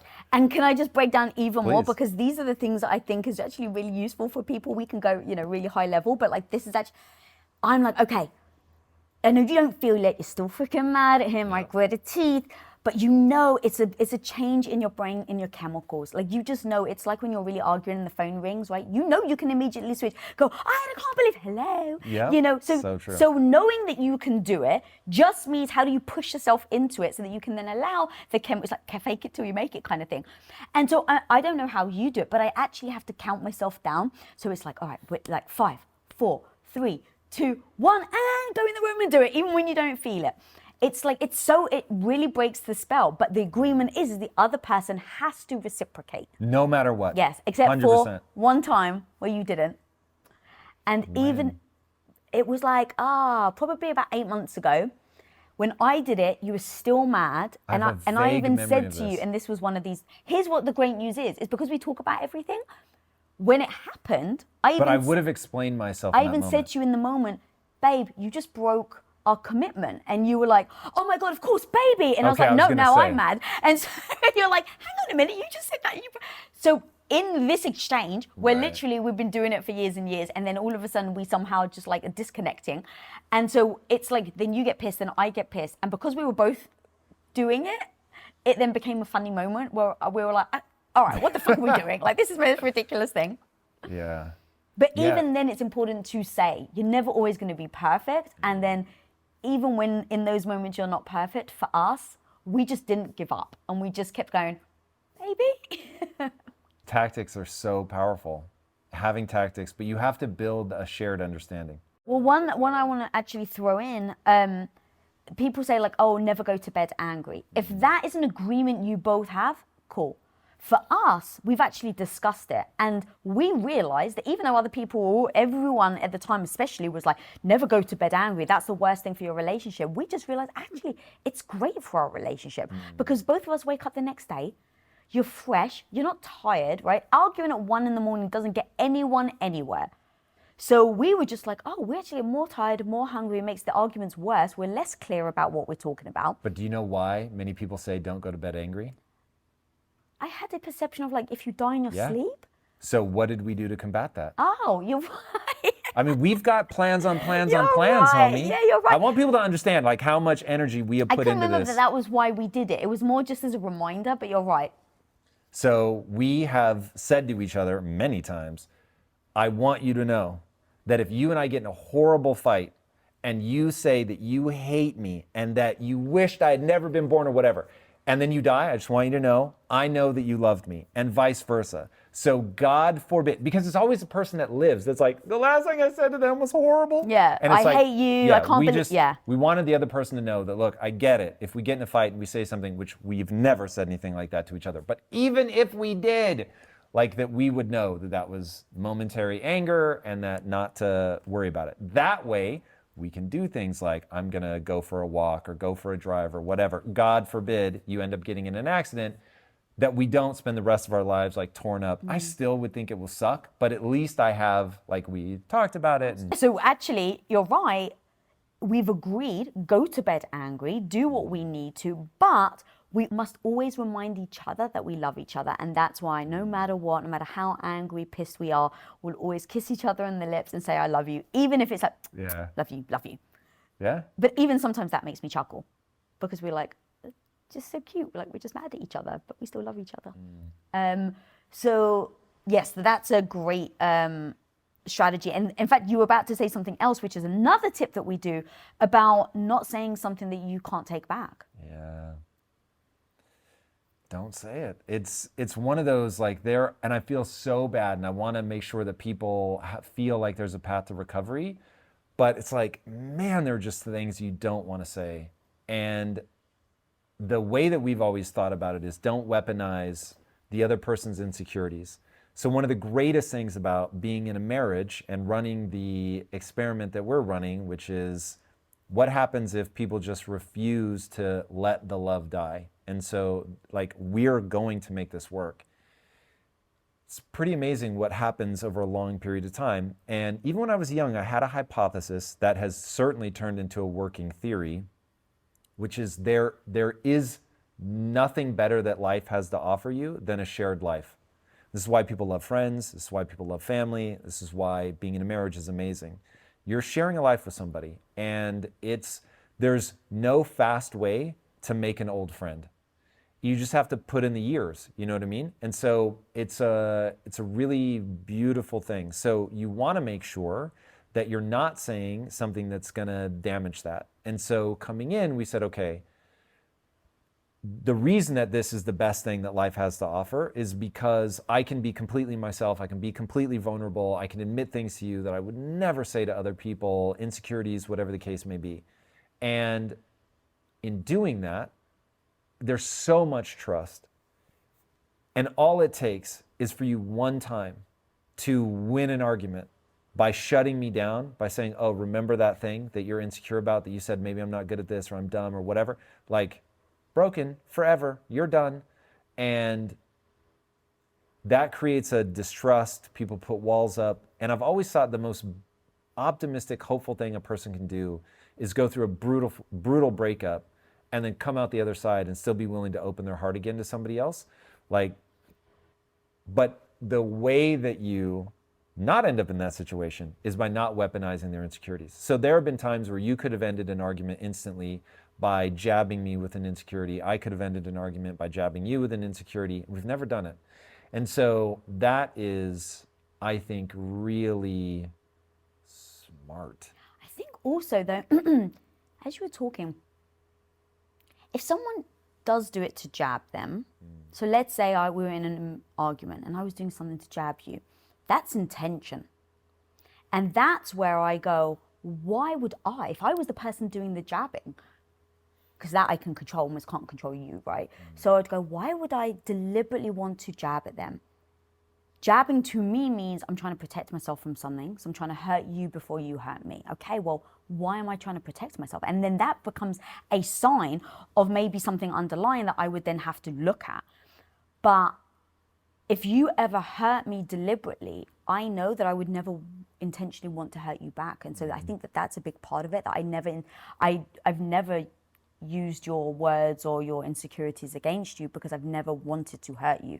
I've definitely hurt you accidentally, and that's why in those moments of arguments, you ask yourself, does he love me? Because that, it's, does he love me and did he intend to hurt me, right? That became the evolution. So does he love me? Yes. Did he intend to hurt me? No. Okay, great. Now I can work through it, right? Now I know no matter what ended up in this massive fiery argument, I can get through it because I know that it wasn't your intention and you still want to be with me and you love me. The second I go, oh, he intended to hurt me, that becomes a red flag. Why did you intend to hurt me? Was it that I just hurt you so badly and so you tried to retaliate? Okay, why did you try to retaliate? Did you think that I tried to actually hurt you intentionally right now?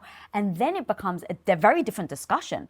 It's not about, I can't believe you did it, I don't trust you anymore. It actually becomes what is this a sign of? And then that actually also goes to the whole bloody discussion about trusting your partner. Do you check their phone? Do you not check their phone?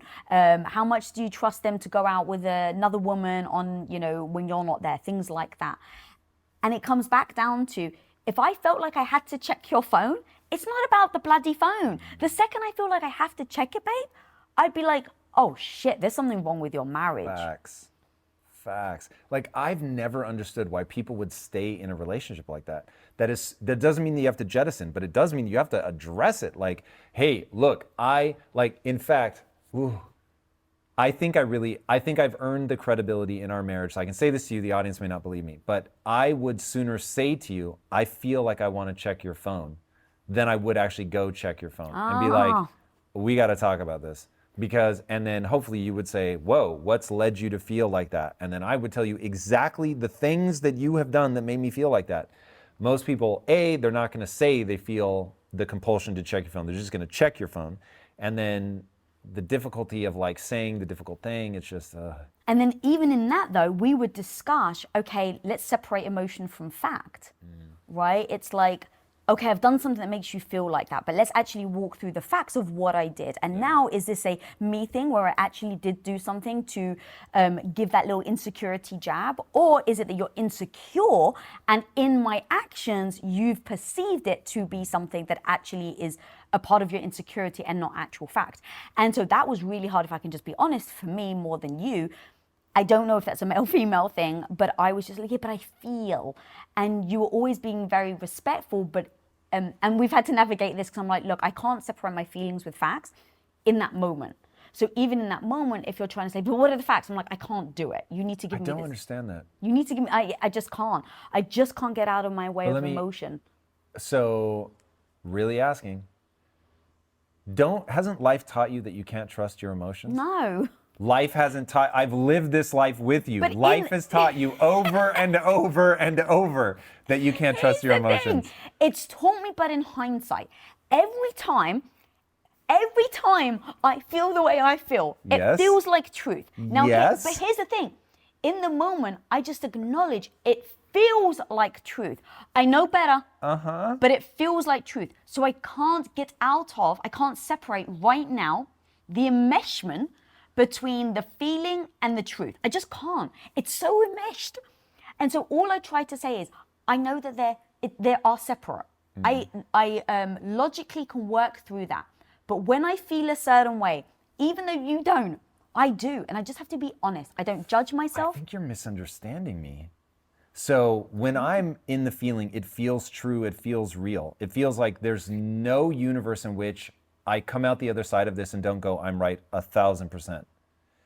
But I don't trust myself. When I have a strong emotion like that, I'm like, you can't trust this. You can't trust this. Like, PSA, if you have a strong emotion, you can't trust it. This is why when people are like, trust your intuition, I'm like, no, motherfucker, did you train your intuition? Like, have you been checking up on it? Are you sure that you're reading the situation right?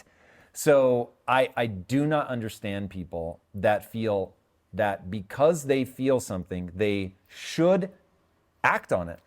It's the very thing you shouldn't do, right, is act on it. But that's why I'm saying, I know in that moment, they're enmeshed, I shouldn't act on it. So I need time to step away. Once my emotions equalize, I'm able to look at them more from a, what's the word? Like a bird's eye view, than actually be in it. Word. But in that moment, I go, I know this feels right. And so I know myself to not act on it. Now you, I am hearing, is very different. But I don't go... It's exactly the same. So what you just said is exactly right. I feel right. I feel like, oh, 100%, this is real, this is right, all that. And it sounds like you're saying that you know, even though it feels real and right, that you're like, I'm not going to act on this. Yeah, in the moment. That's all I'm saying. Oh, yeah, in the moment, yeah. 100%. Most people don't do that. Right. Most people lash out.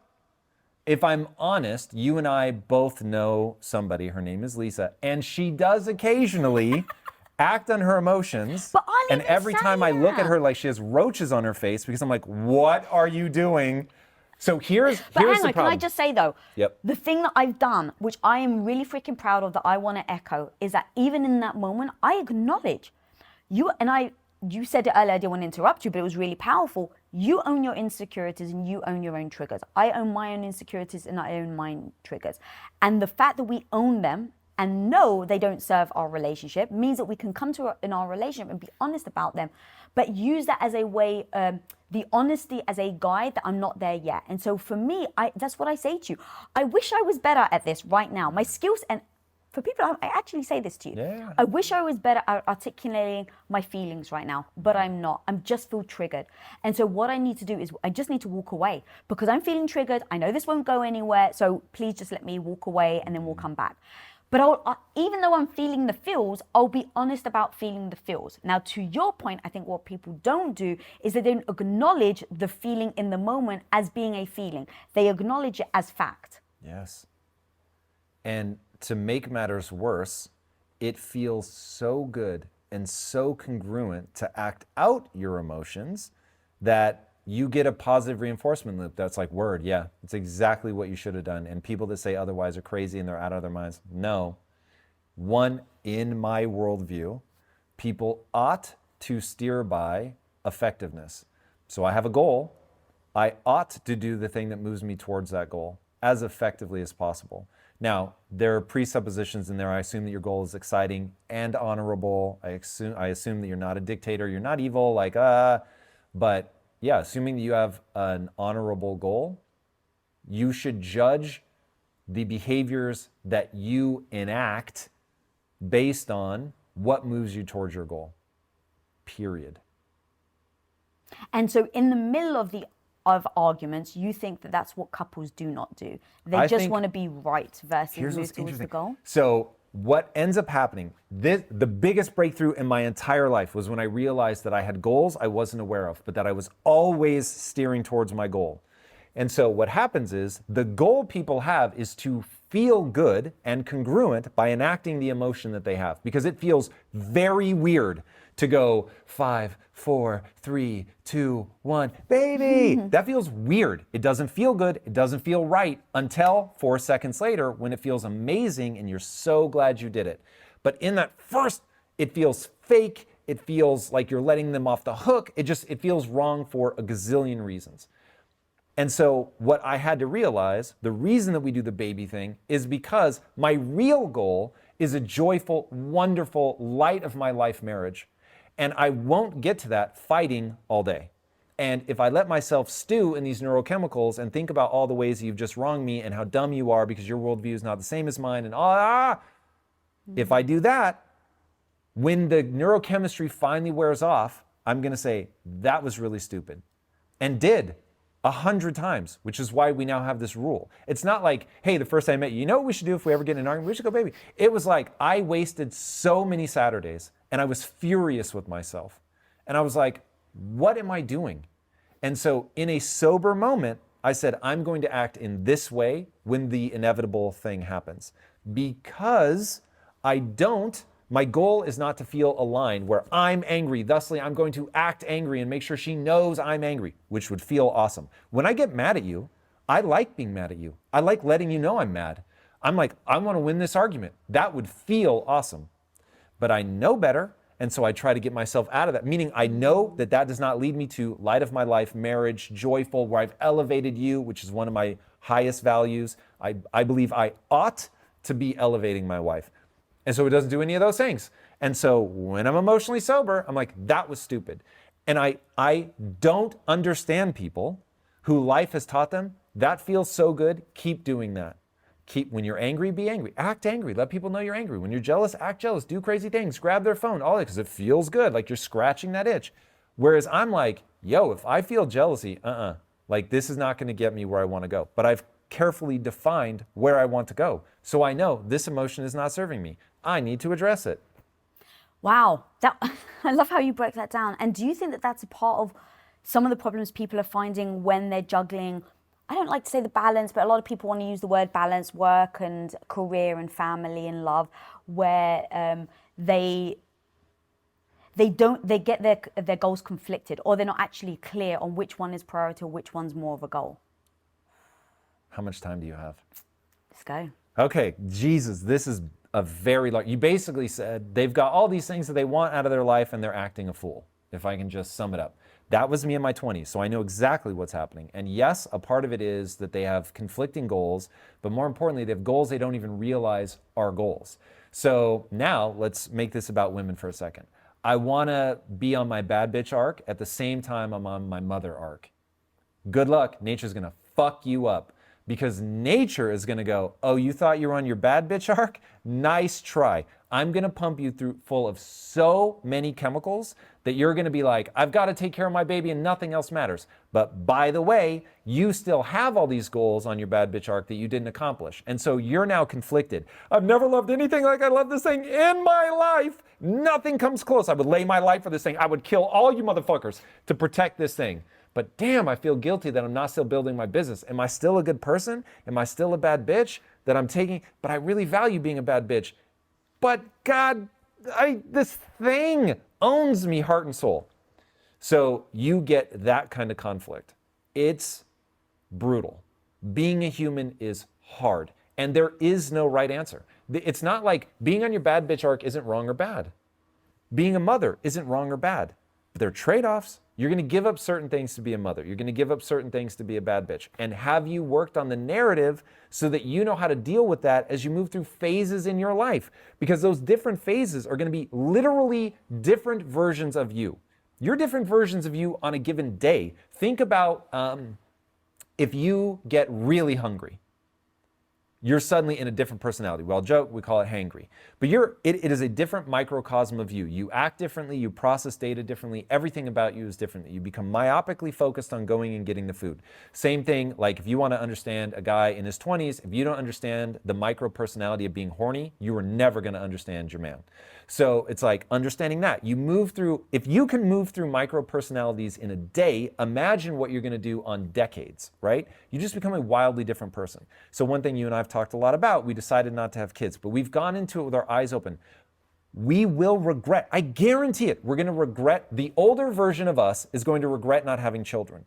So right now, we have to be protective of that person and go, okay, what are we going to have to do in our lives to make sure that as we get there, one, that we can say, hey, we've had all this impact and we have a narrative where it's like, whoa, I really feel good about that. But we know that you can't just live looking backwards. That's no way to live a life.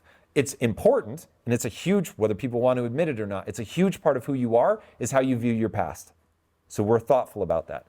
But then there's also like what I call the Benjamin Franklin move, which is if you don't have kids, you probably need to start mentoring kids at some point. And no longer over computer screens is not going to give you what you need.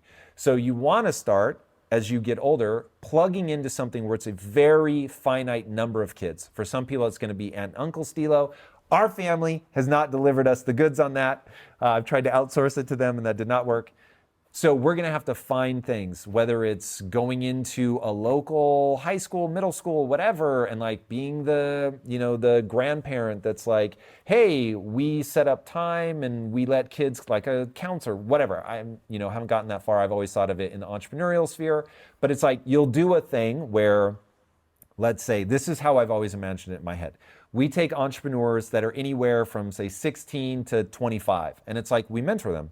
And if I took 3 people like that and I mentored them, but like was really connecting with them in the kind of way where I'd invite them to Thanksgiving dinner, it's like that is how you pull this off. That, and we're very, very close to our family. But our family will start dying. I hate that that is true, but that's just real. And so that's going to start dwindling, which will change the energy. Again, like I've thought about all these things. So you have to think of yourself as being very different people over a long time frame, and you have to be kind to all of them.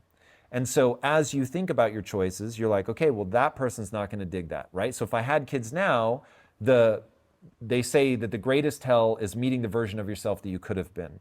And so I know myself, and you know very well, I feel a tremendous sense of obligation. Like I'm aware of how long Wookie's been locked up so that we can film this. That's part of my calculus. And so that's a dog. So like if we had kids, I just wouldn't be able to do the things on my entrepreneurial journey that I would otherwise want to be able to do. It's a huge trade-off, right? I give up not having kids. So anyway, you just have to be thoughtful about all of those moments, recognize that you're going to be different people, recognize that you have to be thoughtful to all of them, and pick a path that doesn't over-optimize for today, which is where I think people get into big trouble. They have these conflicting goals or over-optimizing for today. They don't understand why they're pulling themselves in different directions. And it is a muddle. So if I were to say, how do people solve for that problem? It's very simple. Write down, and I know this drives you crazy, but write down in a single sentence, no parentheticals, commas, no run-ons, in every area of your life, what are you trying to accomplish? Write down your values. Actually, write them down. Write down 5 to 10 values in order, which most people can't do. Write down your beliefs. I've literally published my beliefs. You can see the 25 most important things that I believe about human potential, about the way the world works. That should inform your frame of reference. Once you're forced to articulate them in as few words as possible, you should be able to articulate your entire mission in life in 35 words, probably less. So it's lack of clarity, lack of understanding how to manage the multiple personalities that you are across time. It's over-optimizing for today, poor communication skills, lack of self-awareness. Like all of this nests together to where people just go, I'm angry, I'm going to act angry. Thank you for that breakdown. What I would love though, so you broke down like the areas of like how you actually prioritize, which I think is super important. But when you're talking about like career and love, and then I actually love the optimization or like know these people that you're going to be. One of the things though is that when you said people optimize for today, I think a big part of what they do is they trick themselves into what the future is going to look like. And so you said to me in our hardest times that you'll come back to me, or you'll find your way back. That's the last of the Mohican shit. Everyone may think that's dumb. Even hearing you say it back to me, I'm like, damn, those are good. That was a good line. It was a good line. And it was very meaningful to me. But it was saying, hey, look, right now the path we're on needs to change. What do we need to change? And then how do we change it? And you saying that was a promise you committed to your wife. And I didn't feel like you were going, look, down the road, like, because we'd already been there. As a stay-at-home wife who literally you would come home every 18 months and say, babe, I just need another 18 months to build more wealth. It became an 8-year journey. And what happened is that in that process, you were punting, in essence, like, oh, just another this, just another that. The amount of couples that I see now do this, where the woman is feeling the burn. I've given things up. I've given up my future for you. You said that you're going to be here. But let's say, and I've seen this many times, there's a big deal going on in maybe the guy, and I don't necessarily want to be gender specific, but this is just what I've noticed. So because we have a lot of couple friends who, a lot of them are entrepreneurs, we've seen this, where the guy has something, they're closing a business deal, they've got a major, acquisition or something huge is going, and then the wife is like, but you've been doing this for 3 years. I haven't seen you in God knows how long. And recently we had many couples say this to us, where they were trying to justify, just saying, but I've told them like it's just going to be a year. I've told them I'm just going to finish this one deal and then. And in that moment, I even pulled you aside and I was like, I think people are fooling themselves. And I think that this is such a trap that a lot of entrepreneurs and couples are getting into because they're trying to pretend, or they think, I just need to do this one thing, instead of just acknowledging this is who they are. And this was the biggest revelation in our marriage, where you even said to me, you can ask me to give up anything except for my ambition. Now, if you don't mind actually explaining why, and then we can kind of piece this apart, because I think it's so profound. So I said that in my early 20s. And the reason that I knew that was true is my ambition was always a huge part of my identity, maybe the biggest part of my identity as a kid. I used to run around telling everybody, I'm going to be rich one day. They used to make fun of me relentlessly. But I just really believed that I was meant to play full out, that there was nothing that I couldn't do or be. And it was just about, I had to learn how to execute. And so that part got me through every hard time as a kid. Every hard time up until the moment I met you was like, I'm going to outwork everybody. I remember not getting in trouble, but being pulled aside before I met you because my timesheet, I had 90 hours in a week. And they were like, they had never experienced somebody who, no matter how much time they offered me as overtime, I would take it. There was no limit. So from the moment they opened the doors, and I'll be the one to close the doors. You want to stay open later? Whatever, I'll sleep on the floor. If I can't keep myself awake, I'll sleep on the floor. So that not only was something that I take tremendous pride in, I still do to this day. So what I said to you was, the reason you can't ask me to give that up is I don't want to know who I am without that.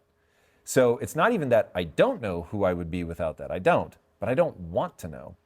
And so it was like, the person you fell in love with is that thing.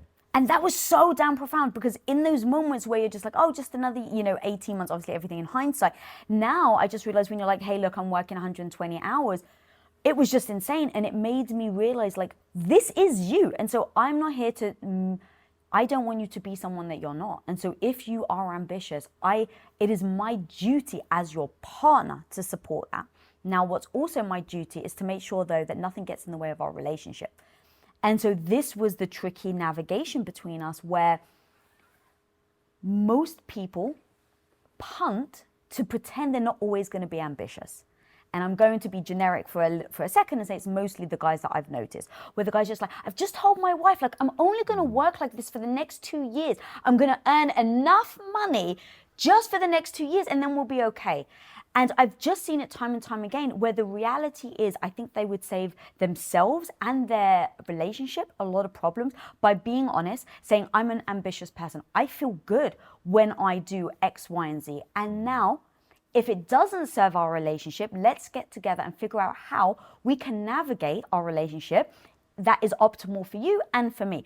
But never do we just say, well, you're just going to stop working, so I'll be fine in a year. And that is something I really wanted to make sure that we spoke about today, because I see so many entrepreneurs and couples getting trapped in thinking that they just need to earn enough money.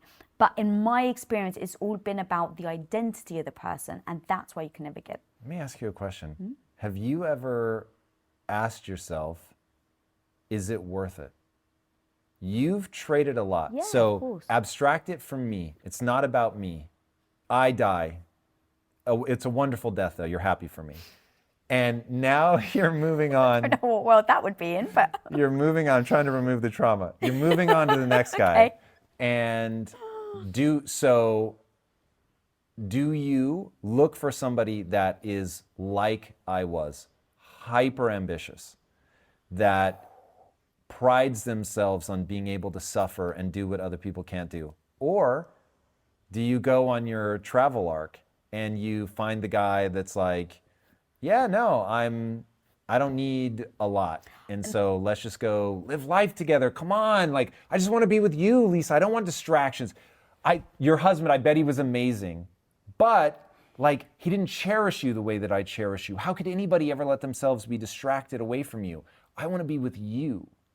You could live that life. So that's very interesting. And of course, I think it is wise for people to say, like, I choose this life. Do I still want it? Because all I want to know, you don't get to dodge it, even though you're the host. Have you ever, not what conclusion did you come to, have you ever asked the question, is being with a guy this ambitious worth it? Because it has its upside. I don't know if I would have worded it like that, but in general, yes. Do I think that the struggles that we go through on a day-to-day is worth it? Should we just give up the business and live a happy, blissful marriage on the side? Have you asked yourself, or are you asking yourself right now for the first time? No, I do, of course. So you've asked. Yeah, so I've constantly. pushed you to the point where you're like, holy shit, is this worth it? No, I just think it's... What do you mean no? You've asked. You haven't pushed me, babe. That's Okay. my point. I think it's so damn wise. For 8 years, I wrote a book about being in the purgatory of the mundane when I never once asked myself, what life do I want and what does that look like? And no bullshit, what am I actually going to do to get there? For 8 years, I didn't ask myself that. So I absolutely always ask myself about everything, not just you. Do I still want my own show? Do I still want to be in front of the camera? Do I still want my own company? Do I not want to live on the beach with a cocktail in my hand? I ask myself all the time, so I never get trapped. And I think it's so healthy. Why it's not is it out worth of doubt. It then? Why is it worth it? Oh, Yeah. so there's multiple things in specific regards to you. The truth is I'm extremely attracted to ambition. I'm extremely turned on by someone powerful. I am. Like I don't want to be in a relationship where I may feel like I have the majority, the control in a relationship. I heard recently also someone saying, oh no, it's always better as a woman to have a man that loves you slightly more than you love him. That's the most fucking horrifying thing I've ever heard. Yeah. So- Those are two different things though. I would say control and love. Of course, now yeah, you could, sorry, you I could just- leverage love to get the control. I just threw get them that. together just as like equal stuff. Yep. So when I think about equality with me and my husband, it is that I don't always want to be the person in the control, carry the power in the relationship. I don't want that. That isn't Because interesting. it's stressful? No. Or because you're turned on by somebody that can do it? Yeah. I think it's because I'm turned on by someone that can do it. And I think That's that, some real shit right there. babe, I just think I honestly don't know why it's hard for people to say that. Because it doesn't make me less of a woman to say that I want a powerful man. It doesn't make me weaker to say that I admire power in my husband.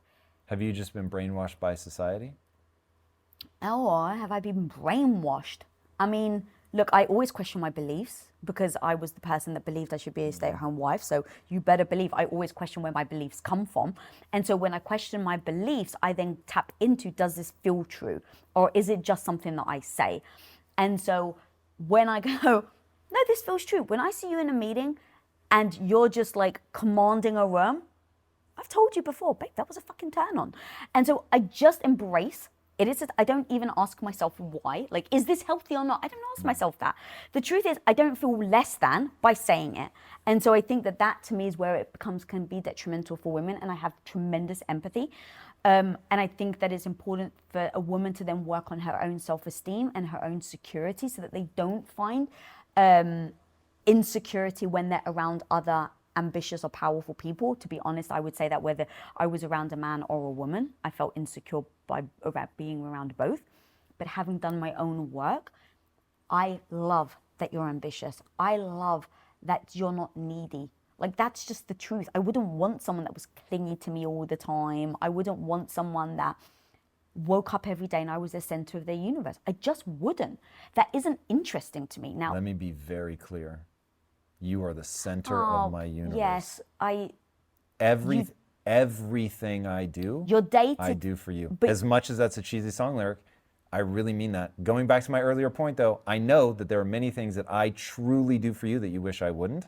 And so that is a hilarious conundrum of the relationship between men and women. But nonetheless, it is true. Well, let's talk about words, right? That's so important that even in that moment, you, as I said it and you went to repeat it, I was like, fuck, I should have caught that. Because I know you well enough to know that that's a phrase that you use as a demonstration that you would really die for me. And so actually, if I was better or faster, I wouldn't have used that because I know that that's the thing that you hold true to. So words matter. And so while that wouldn't have been a bother to me, I know that that means something to you. And so in that, next time, I'm not going to say that because I understand that words have meaning. And so even with this discussion, when I say, I admire you because you're ambitious, I get turned on by your ambition and your power and your want to, That's a terrible way to lead. get somebody to work less, by the way. No, I know. But look, and like everything, there's nuance. So, so everything that I ask, like, is it worth it, is always a reflection of what am I gaining out of the relationship, right? Like, I don't think relationships can always be one, or they should never just be one way. But you also, there should be moments where it is going to be one way because maybe you're struggling and so you need the support. And for multiple years, my health was just so bad. When you say one way, you mean one-sided, One-sided, right? yeah, sorry, one-sided. And I actually also think that that's important because everyone's just like, even as we're talking about equality and having, equal partnership, that doesn't mean that it's always going to be 50-50 all the time. So in moments where you're going through something, I need to show up for you and it needs to be more about you than about me. And just like when I had massive health issues, it was more about me than it was about you. And so being able to have that relationship where you can navigate it's got to come out on balance, though. You know what I mean? It does for sure. But that's why, even with the ambition thing, you saying, you cannot ask me not to be ambitious. And I was like, amazing. But you cannot spend 120 hours working. Nice. And so that's where having the discussion, where if you hadn't have said to me, you can't ask me to be ambitious because this is who I am, I may have asked you accidentally to work less, and then that is interpreted by me saying, hey, I want you to be less ambitious, and now you feel like I'm asking you not to be you.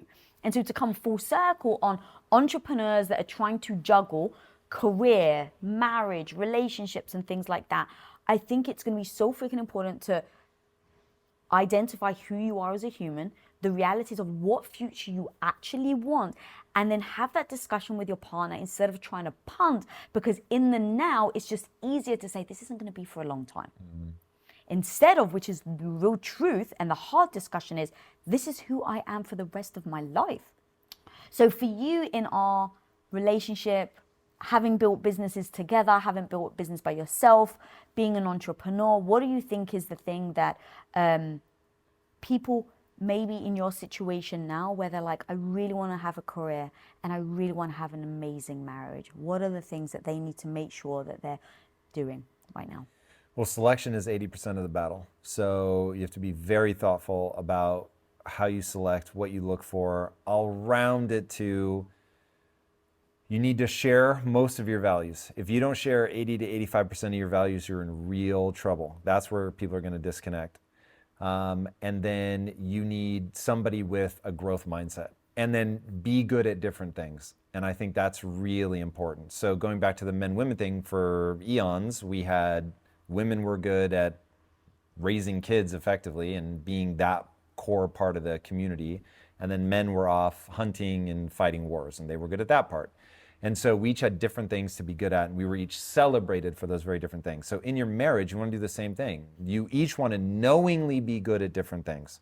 So if you're trying to be an entrepreneur and a great husband, or a great wife for that matter, you need to figure out, okay, in what way am I contributing? So am I being an entrepreneur because it's money and we're trying to do something, or am I expressing that for a different part? Like for me, it really was money could become a part of it, but I made us clip coupons for a long time. So it's like you have to be really thoughtful. You could struggle forever and not get there. So is that a manifestation of self-improvement, of pursuit, ambition, but you need to be really clear about that. So being clear about your goals, being clear about your actions, are they actually leading me towards my goals, selecting well, and then really creating a shared frame of reference with your significant other that puts the well-being of the two of you at the center, where you're both elevating each other up, that you're very clear about your order of priorities. So even though we don't spend as much time on the relationship as we do the business, the relationship takes priority. And so when the two collide, we're like, hey, if the relationship needs something, it's going to get it. And there have been precious few moments in our life where we've not lived up to that. So that is, I think, really important. You have to actually walk the walk and not just talk the talk. So you have to look for those moments, like you were saying, like, hey, there's this really big thing. You have to judge, like, what's going on at home. Is this a moment where I just have to make this happen for the marriage? And so I'm going to lose an opportunity in the business side, and it just is what it is.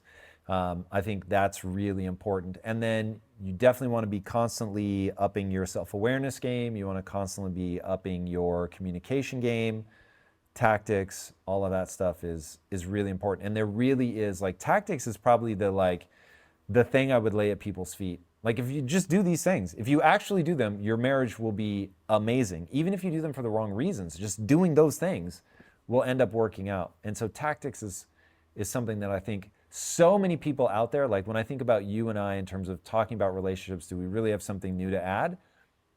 Yes. Like, in terms of tactics, we do this and it yields this outcome. I think that's where a lot of people fall down. They're in, like, spirituality. They talk about, like, touching hearts and gazing eyes. And I'm just like, oh God. Like, you really need to figure out, what are your standard operating procedures for an argument? What are your rules of engagement? And people don't do that. An SOP for an argument. Yeah. I love that. All right, my homie, click right here, right now to get more. Where I want to start is with a quote that you said. My default response is to tell people to go fuck themselves. I thought you are absolutely the perfect person to help us talk about what we do when we feel like in moments we're being disrespected.